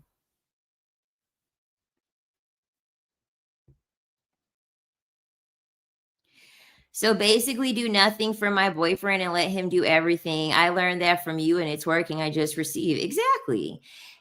At the end of the day, you have to look at it like this. If you do nothing, like I learned this from work. So I remember when I first started off in ultrasound, and I used to get so frustrated. And I used to be like, my coworkers are so lazy, because my coworkers were much older than I was. And I would be like, my coworkers are so lazy. They just let these exams pile up and they take forever with the patients. And they don't ever want to contribute anything with the patients, yada, yada, yada. And I remember I used to get so frustrated. And then it dawned on me, I was like, these women know exactly what the fuck they're doing. No, nobody likes the discomfort. No one likes the discomfort of things that need to get done just sitting there and not being done. Like, it's a part of human nature. The person who could sit with the discomfort of it not being done is going to be the person that wins in the end, because at some point, the other person or there's going to be someone that's going to feel so uncomfortable with it not getting done, they're going to sign up and fix the problem. And most of the time, it's women. Most of the time, women don't want to sit with the discomfort of like, the dishes aren't getting done, the bathroom isn't getting cleaned, I can't live like this, I can't do things like this, yada, yada, yada. Men are like, whatever, I'll sit with the discomfort just as long as I don't have to do it. So I learned that from work. And so I ended up applying that to my own life and at work. You want to know what? I'll just sit with the discomfort of not getting it done. Oh, I don't even talk to coworkers about anything personal. I don't. Coworkers, hell no. The next place I work, they may think I'm married. I might come in there with a fake wedding ring on and throw all of them for a loop. I don't get that close with coworkers. Me personally, I don't believe you should.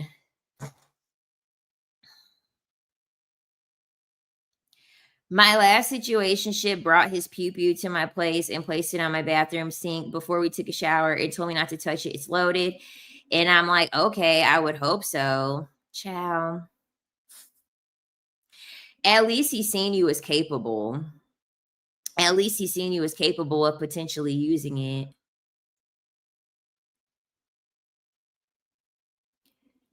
If you could see my room right now, I can definitely sit in discomfort. I got dishes in the kitchen that are a mile high, a mile tall right now. Like I have to do the dishes today or else I'm going to have to dive into my sink to be able to do the dishes. Like, yeah. So that's the thing. Men at some point, it's like, okay, they get the hint eventually. But the few people that I did give dating advice to, they don't care. They didn't want to hear it. Like when I told the last girl, I was like, dude, why are you even paying to have this boyfriend that you're with? He's still jobless. She's got one income coming in. Her rent is $2,200. She got to buy food for two people. She's paying his half of the rent. Ciao.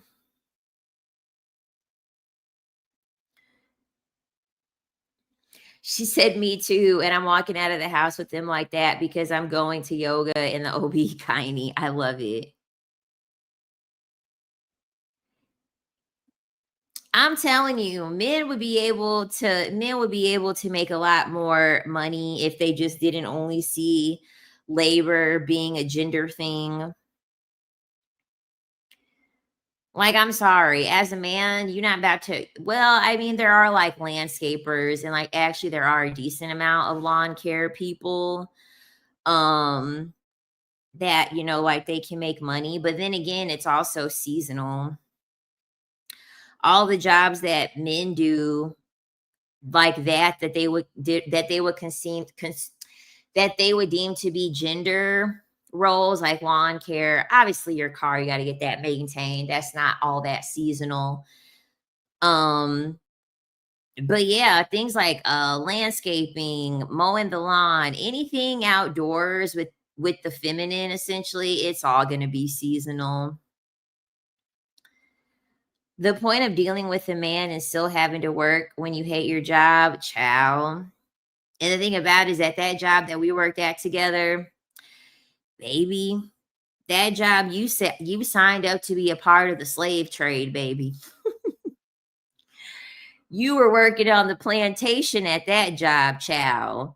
Working on the fucking plantation at that job.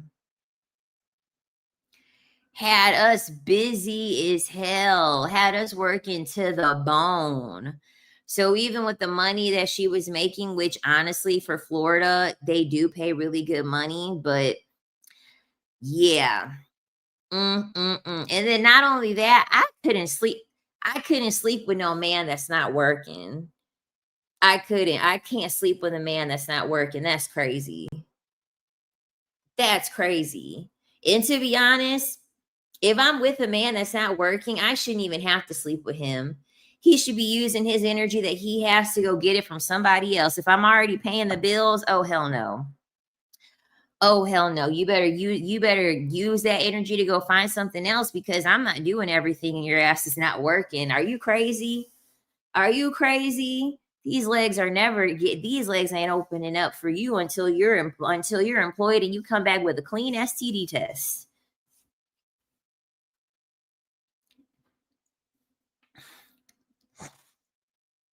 Hold on, I'll be right back.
I had to take a potty break. I'm sorry. I had to take a potty break.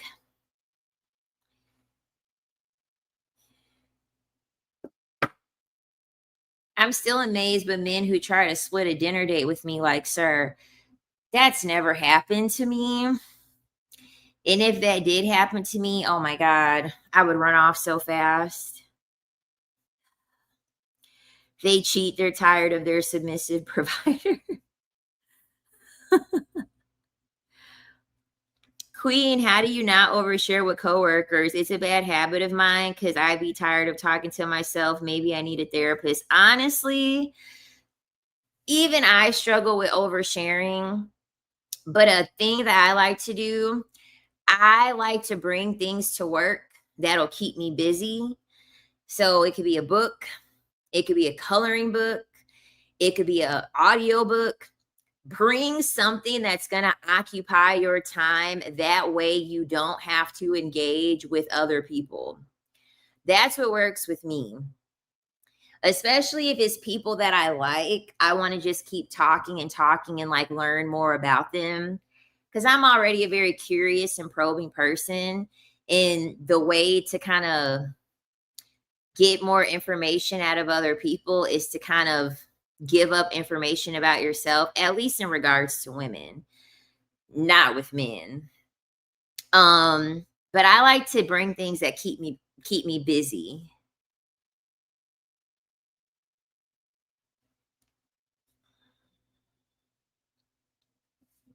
Oh yeah, older men that have some money and that pride themselves on quote unquote being masculine, they ain't never gonna ask you to pay for a date.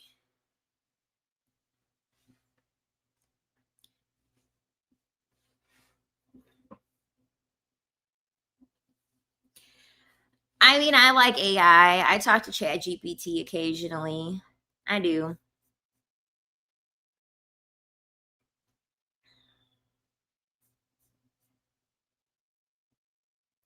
And see, with me, I can't talk about current events and pop culture because, baby, I'm gonna be talking about all types of stuff that people don't understand. I'm gonna be talking about the CIA and the psyops and stuff like that. Like, so me personally, I can't do that because I like a lot of hidden knowledge. And if I were to say that stuff, people would think I was a crazy bird. So me personally, I can't talk about that. I have to really, really gauge the people. I have to really, really gauge the people that I'm like getting to know because, yeah.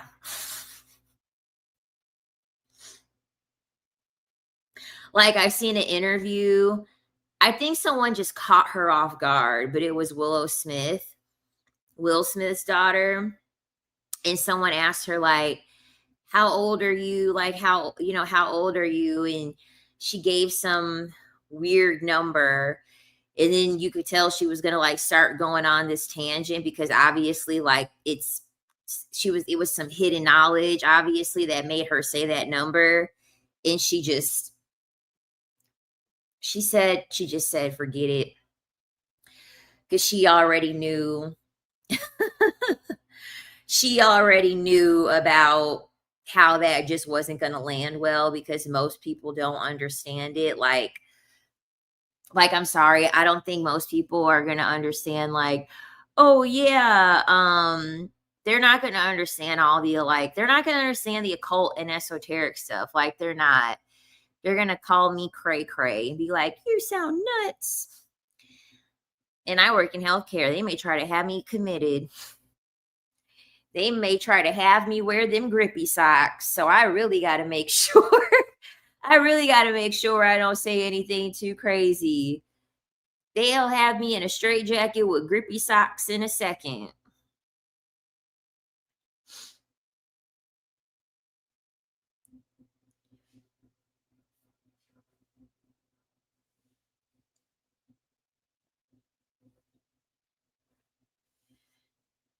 I recently blocked a guy who was an old friend and would always hit on me. I ran into him at a bar. He didn't even buy me a drink. I realized that he was selfish and didn't deserve my attention. Yeah, because they want everything for free. They want everything for free. They think having your number and having conversation with you should be enough for them to buy into sleeping with you and for you to be interested in them. Psych. Psych.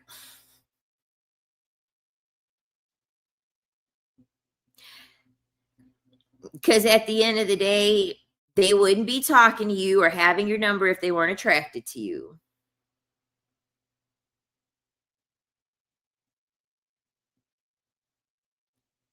He wasn't expecting me to order the special meal of the day, which was pricey.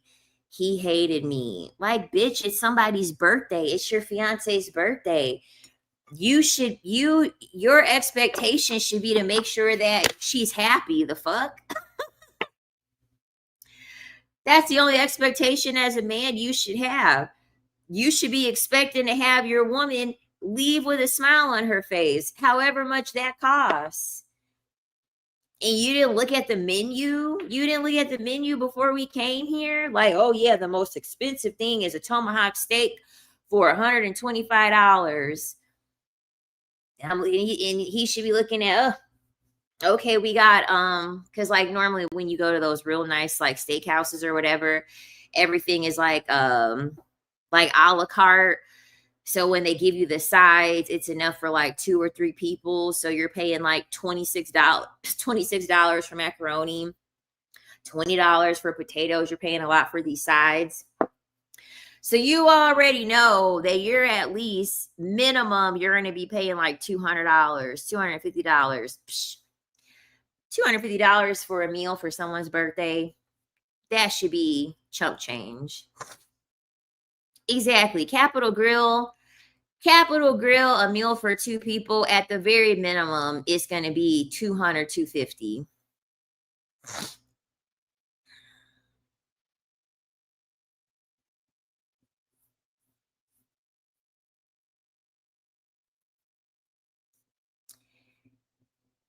I recently went on a job interview and someone asked me, was I married and that I have kids, and it was just really awful. And I just can't help but think if I was a man, would they ask me that? Would they 1,000% probably wouldn't ask you that. This is why, honestly, I feel like women, especially Black women, get on Amazon and get yourself a fake engagement ring. Please get yourself a fake engagement ring. And lie and say that you're married and memorize your story. All you got to do is have a fake name. All you got to do is have a fake name and a fake profession for him. That's it. Most conversations with wives, they don't go that far. Honestly, they don't go that far. And this is just from my own experience, because that's number one, that's weird. If a woman's like, oh, let me see how your husband looks. No. Oh, you only know that information if a woman shares that information. Most women aren't going to feel comfortable asking a woman, oh, let me see a picture. Like, bitch, are you okay? So yeah, I honestly suggest get you a fake engagement ring from Amazon and call it a day. Say that you're married to Demetrius and y'all have been married for 2 years, no children, and he's a biomedical engineer. There you go.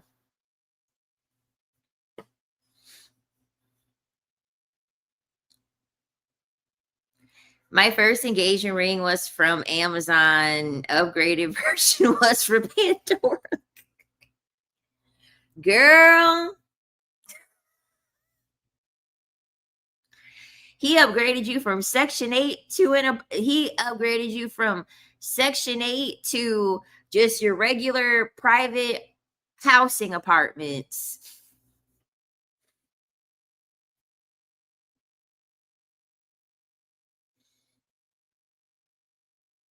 Bragged about his income. Manager hit on me. And it's like, I don't give a fuck how much money you make. Oh yeah, I make 200K. Can I have the 200K? Like, why are you telling me this? You make that money. It's not my money.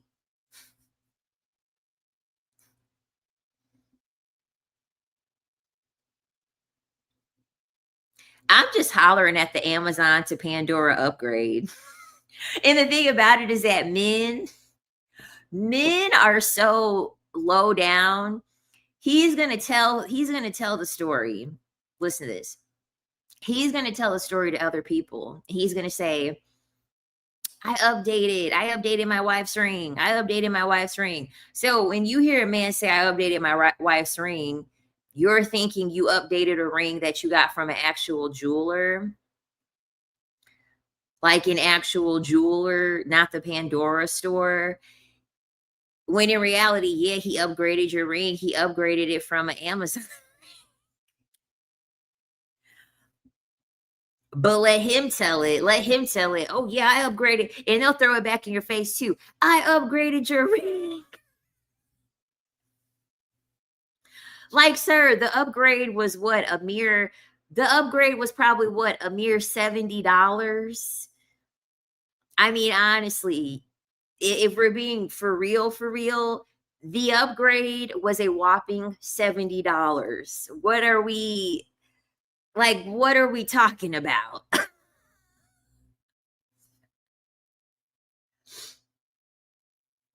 I upgraded you from Ross to H&M. What are you talking about? Give me my credit.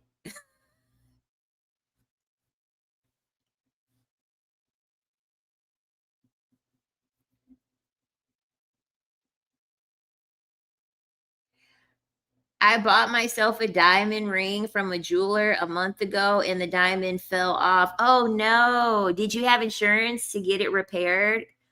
Okay, good. I brought it back and they replaced it. Thank God. An upgrade would be K Jeweler to Cartier. Exactly. Like the fuck? Amazon to Pandora. Wow.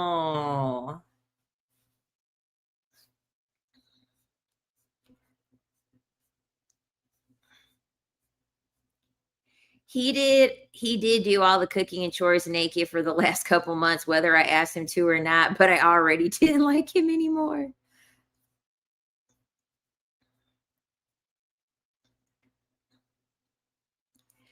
Not someone commenting 3 sponsored ads. No, thank you. It's like, girl, it's a live stream. Like 3 sponsored ads within a 2 hour live stream. I don't know if it was more than that, but like, obviously I'm making money from the platform. Okay. There's going to be ads. You can't sit your ass down for a good 30 seconds. Like, they don't even make you watch all of the ads. I cannot believe it. And it's like, pay for the I don't get when people complain about the ads. I really don't get it. Like, it's a paid platform.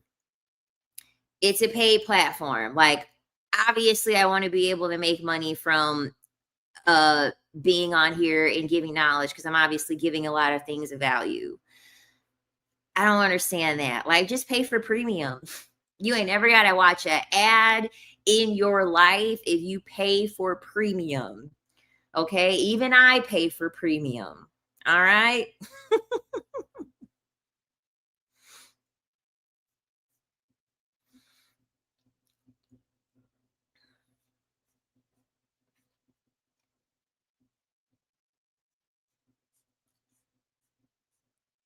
Still figuring out what to do with my old engagement ring.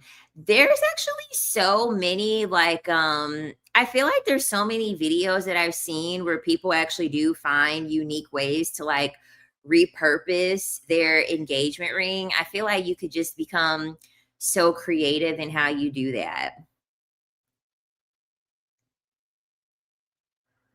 I always watch the ads they put on your videos. Thank you. I'm always curious what type of ads they even put on my videos.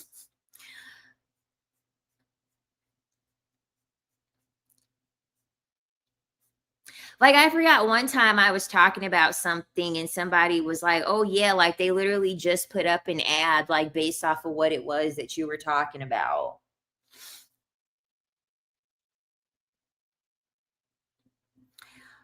What are thoughts on the blood diamonds versus the man-made ones, you guys? I don't know. I don't know. Honestly, if I can avoid it, like, honestly, in my opinion, if I can avoid it, I really, really try my best to not partake in anything that would exploit a vulnerable class of people. Although, like my phone, like I have an iPhone, right? My iPhone has cobalt in it, and like people are losing their lives in Congo going in to mine that. You know what I mean?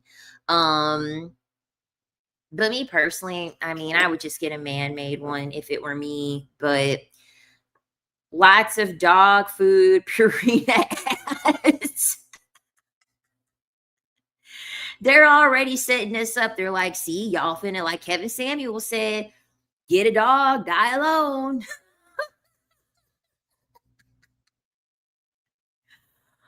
They see what my content is about, and they're like, perfect. We're gonna do a dog ad, and they'll probably do some cat ones too.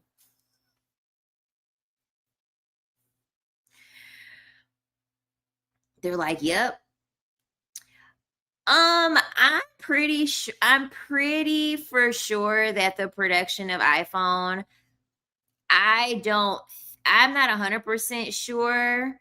Um, but personally, I mean, I would be hard pressed to believe that there's not some piece of technology. I mean, you have to think, okay, even if the material isn't being mined, they're still exploiting vulnerable people. They have 13-year-olds making this fucking phone. I watched a whole documentary on it. They really have 12 and 13-year-olds working 16-hour shifts to make this phone. So, regardless of how they get the materials, like they're still exposing or they're still exploiting a vulnerable amount of people that are poor, young, impoverished to be able to make these phones regardless. Yep, Timu, Sheen, because I've been really reducing like how many clothes like I'm getting, and like I haven't been shopping really for any clothes at all, and I really try my best to make sure that it's like sourced from a good way, in a good way, from people like because it's bad. It's bad. They treat the I watched so many documentaries. It's horrible. This is the reason why I can't stand it when men want credit when they're like, "Well, we built the world." You built the world based off of exploiting people. Like, you need to add that part in. That part is very, very important. You didn't just build this world rooted in morality. You built this world because you purposely left people oppressed. That way, you would be the hand that they would have to eat from. And because they need it so bad, you can give them next to nothing, knowing that they're going to work and slave for you in because you know that people are going to be able to buy it in order to make your country more prosperous. Like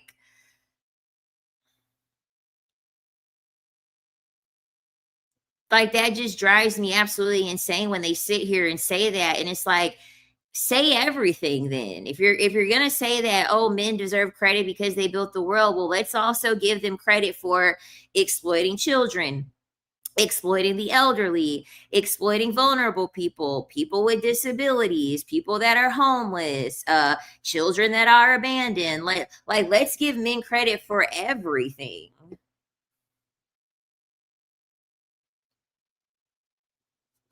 Cuz they just love to leave that part out. They love to be they want to this is what cracks me up. They want to get and receive the accomplishments of the good that men do. But as soon as you highlight that men that have accomplished good things did bad things in order to accomplish those things, all of a sudden they're like, "No, not that part. Not that part." The immoral part, no, men have nothing to do with that. And it's like, well, no, we have proof. Like this, there are several men in power who have gotten to where they have gotten based off of doing very horrible things and harmful things to people. How come you don't want to take credit for that?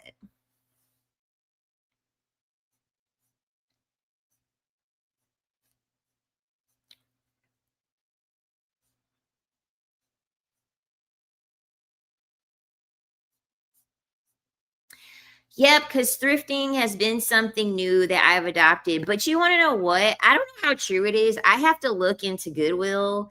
I do. I have to look into Goodwill because I guess Goodwill as a corporation, like, I don't know. Supposedly, I heard that like Goodwill isn't actually all that. I mean, I'm not discouraging or trying to discourage anyone from thrifting, but like, for instance, I have clothes to donate, and there's the place that I know that the donations and like money and stuff like that, it's for victims of domestic violence. So that's what I'm going to that's who I'm going to donate my clothes to.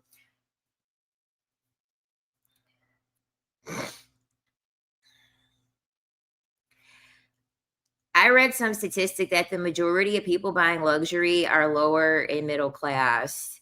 I believe it. Yes, Goodwill pays their disabled employees less than non-disabled employees. That's exactly what it was.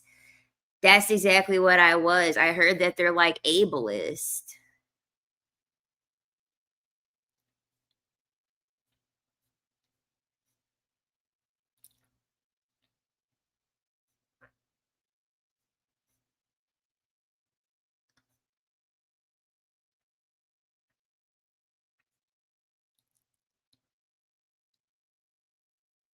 She said she cheated.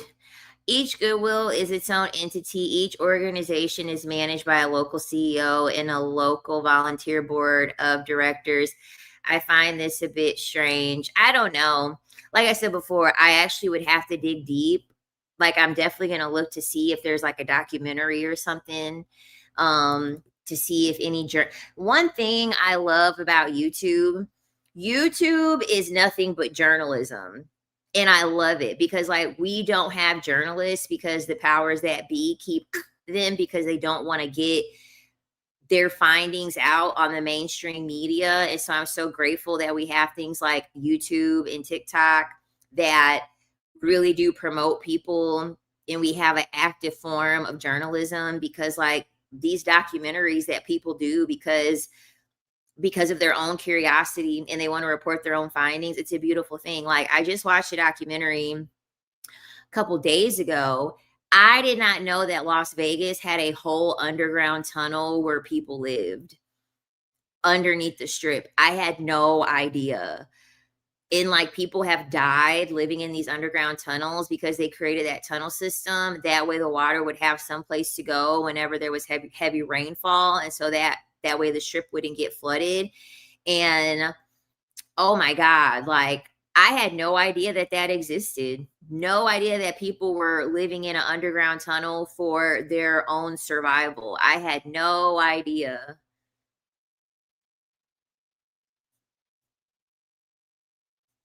Yeah, they call them the mole people. Yeah, I didn't know any of that.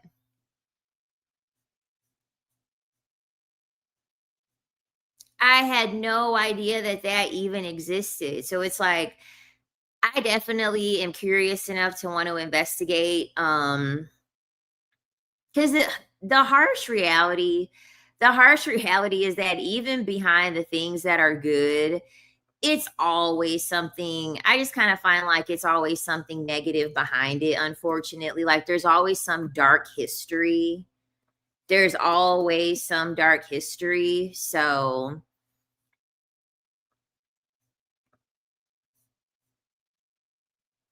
yeah, it's in Las Vegas. It's right underneath the strip.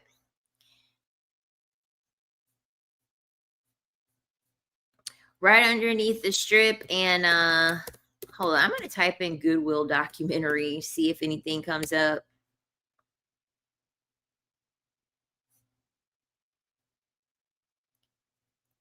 Up, yep. There was a documentary, The History of Goodwill Stores, but the first video that came up was Goodwill More Like Ill Will, The Ugly Truth. It's got 100K views and it was made 2 years ago. So I'll definitely be. Oh, and look, there's one video that has 1.1 million views. It says the truth about chain thrift stores. And the thumbnail says Goodwill, not a charity. it's a dark history behind everything, honestly. It's a dark history under every single thing. That's just one thing in life I've just come to accept. When people are like, there's so many narcissists in this world and there's so many evil people in this world. Okay, the world literally was created off of evil. Behind everything that is actively working today, there is evil feeding it. Like,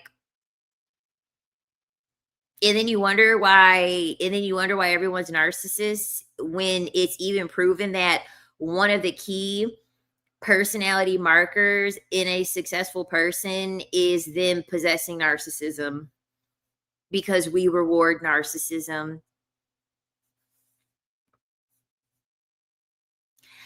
It's here on YouTube. All I did was type in Goodwill documentary and like they just came up.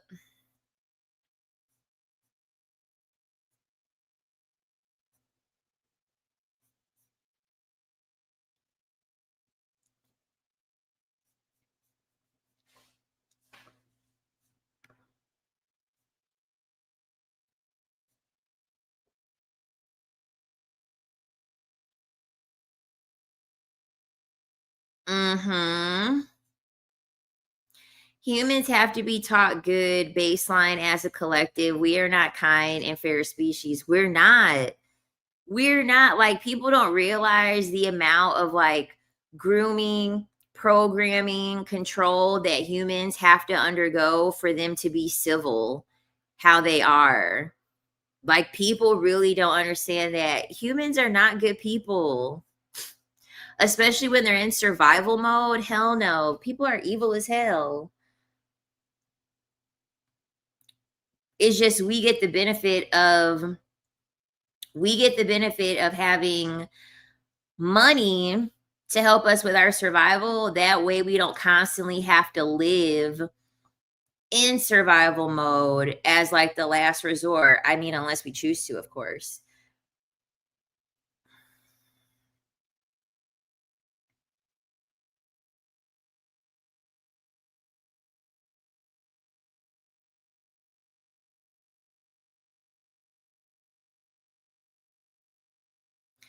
Like, no. Mm-mm. There's one content creator, her name's Danielle Lavergo on TikTok. She's got locks and she's got like hazel green eyes and she makes really good content. She holds women accountable. And there is a show on Netflix called, I just seen the show last week. I just got an ad for ED, so you could tally the different kinds of ads. Thank you for telling me because I'm always so curious. I am. I'm always so curious what ads they're putting on my videos. Okay, let me think. Why can't I remember the show? Oh, it came right up. The Beast in Me. That's the name of the show, The Beast in Me.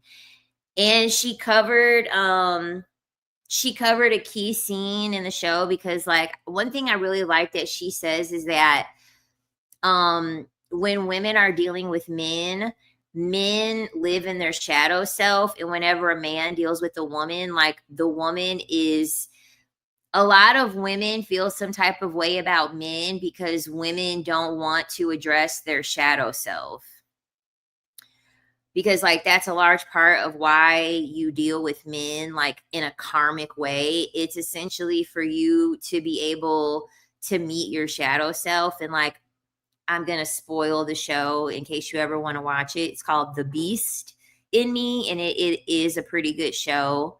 Kind of dragged out, honestly. Like, in my opinion, it was kind of dragged out. I like shows that have multiple storylines. I don't really like shows that just have one storyline and it's just going and going and going. But anyway, the man in the show is fucking crazy. And essentially, the whole entire show, he's been fighting the allegation that he unalived his wife. And the spoiler is that, like, you're going to watch the show and know that he unalived his wife. Like, you're going to know that within the first episode that that shit was true. But the spoiler was that the reason why he unalived his wife was because it was under the instruction of the assistant that worked beside his wife. So she was getting sick. The assistant was getting sick of her. And so she had gotten information on her husband and she was going to report it to the FBI. And so obviously the guy didn't want to get found out. And so he ended up unaliving her because like he didn't want that information to come out. But the reason why that assistant told him was because she didn't like that woman. And so essentially when she tries to confront him and to get him to admit that he unalived her, he's like, yeah, I unalived her, but we're not going to pretend like you're innocent either, because the reason why you told me that information was because you wanted me to unalive her. You complained to me about how she treated you a certain way. You constantly told me that you didn't like her and that you couldn't stand her. Like, you're a monster in this too. I was just the person that actually had like did the physical aspect of it, but you told me because you wanted that to happen. Like, we're not going to pretend like you didn't tell me that information, not thinking that I wasn't going to do that. And so essentially, like that content creator, Danielle, it's Danielle La Virgo. So like the sign Virgo with La in front of it, and then Danielle, common spelling, but she's on TikTok. I don't know if she's here on YouTube. But yeah, her analysis was that like a lot of women actually do want to operate in their shadow side, but a lot of women will have men assist them with operating in their shadow side because it's just a lot easier to be like, oh, well, I didn't do it. But it's like, bitch, technically you were complicit. Okay. Like, as humans, like, no. Like, that's one thing with women. Like, I wish women would just be like, bitch, I'm angry and like I have rage. Like, this is the reason why society constantly wants women to feel shame of like about like being angry and having rage and stuff like that. No. No, I'm angry and like I have a decent amount of rage and I work actively to make sure that I can shake myself energetically of like having it, but having rage and having anger is a normal emotion. Men are allowed to have anger and rage. Men get fired and they get angry and they pew pew up the whole establishment. Men get rage and angry and go in schools and pew pew up the whole place where there's innocent children. Men get all the free reign to be angry and mean and rage. They get all the free reign to be able to do that, as if women can't do the same thing. Yes, the fuck we can. We just choose not to. But that doesn't mean that women aren't capable.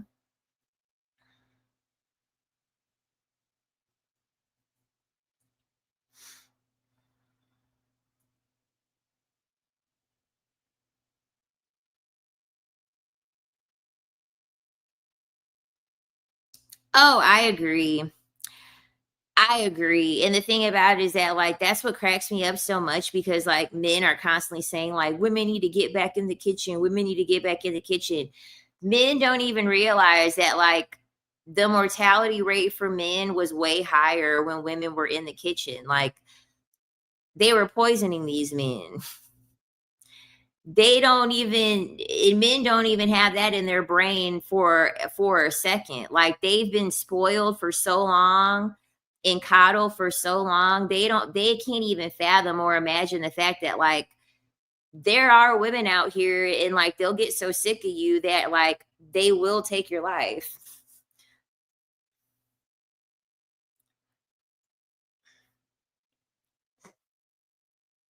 A lot of men don't even like fathom that, and it's like, no, if you by human nature, if you keep pushing somebody, they're going to get to their breaking point. That's just basic human nature. You can't keep poking the bear and expect for the bear to walk away. This is why I don't ever support women being the bigger person. I don't ever support women being the bigger person. No. Mm-mm. And I've never been taught to be the bigger person. Like my mom was always like, no, if someone hits you, hit them back. Like, no, don't walk away. Cause then if you never hit them, like they're gonna keep hitting you. And I've been watching, like, oh my God, y'all, the Korean, if I got back on Netflix, y'all know I had canceled. Y'all know that I had canceled my subscriptions, but I ended up getting Netflix back and I've been watching it. Y'all, these Korean shows, these Korean shows are so good. And these Korean shows are showing feminine rage and it is making me so happy. And the shows are good. The cinematography good, the writing good, the production good. These Korean shows are great. Watch As You Stood By. Okay, As You Stood By is a good one. And then I just finished watching The Glory. Whoo, The Glory was so good. The Glory was so fucking good. I would say The Glory is it's way better than As You Stood By. As You Stood By was really good, but if you want a nice, long, binge-worthy show, you gotta watch The Glory. Every episode is like 52 minutes, and then I think there's 16 episodes total. It's a really good show. Yeah, Glory was good as hell. That show was so good. That show is a masterpiece, honestly. I haven't seen a show that good in a very, very long time. Like I would say that The Glory, that show is like a Shonda Rhimes, in my opinion. Like to me, that's like a Shonda Rhimes version level of expertise when it comes to like screenplay and writing and stuff like that. Very good show.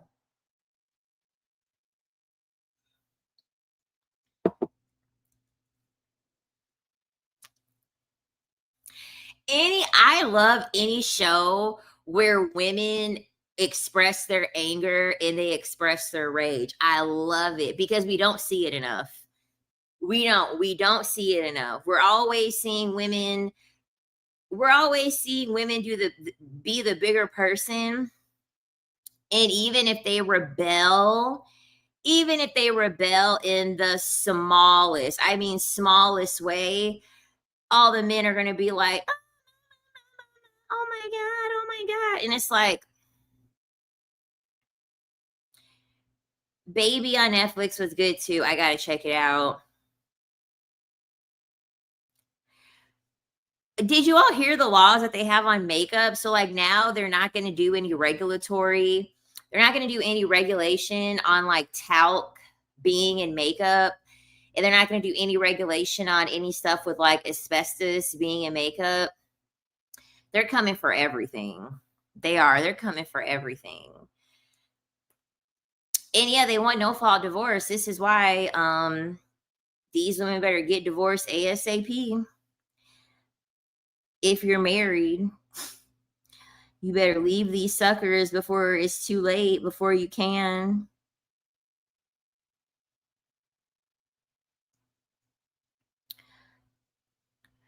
Under the Banner of Heaven is a good example of women not leaving and the consequences. Ooh, I gotta see that too. Yeah, I just seen a post for it today. They're not going to do any regulation.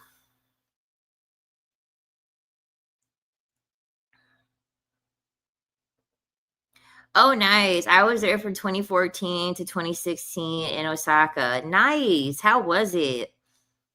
I think we are experiencing collective rage right now with 4B and so many women realizing their pick me's and reforming. Men have been poisoning women for so long through cosmetics. 1,000%.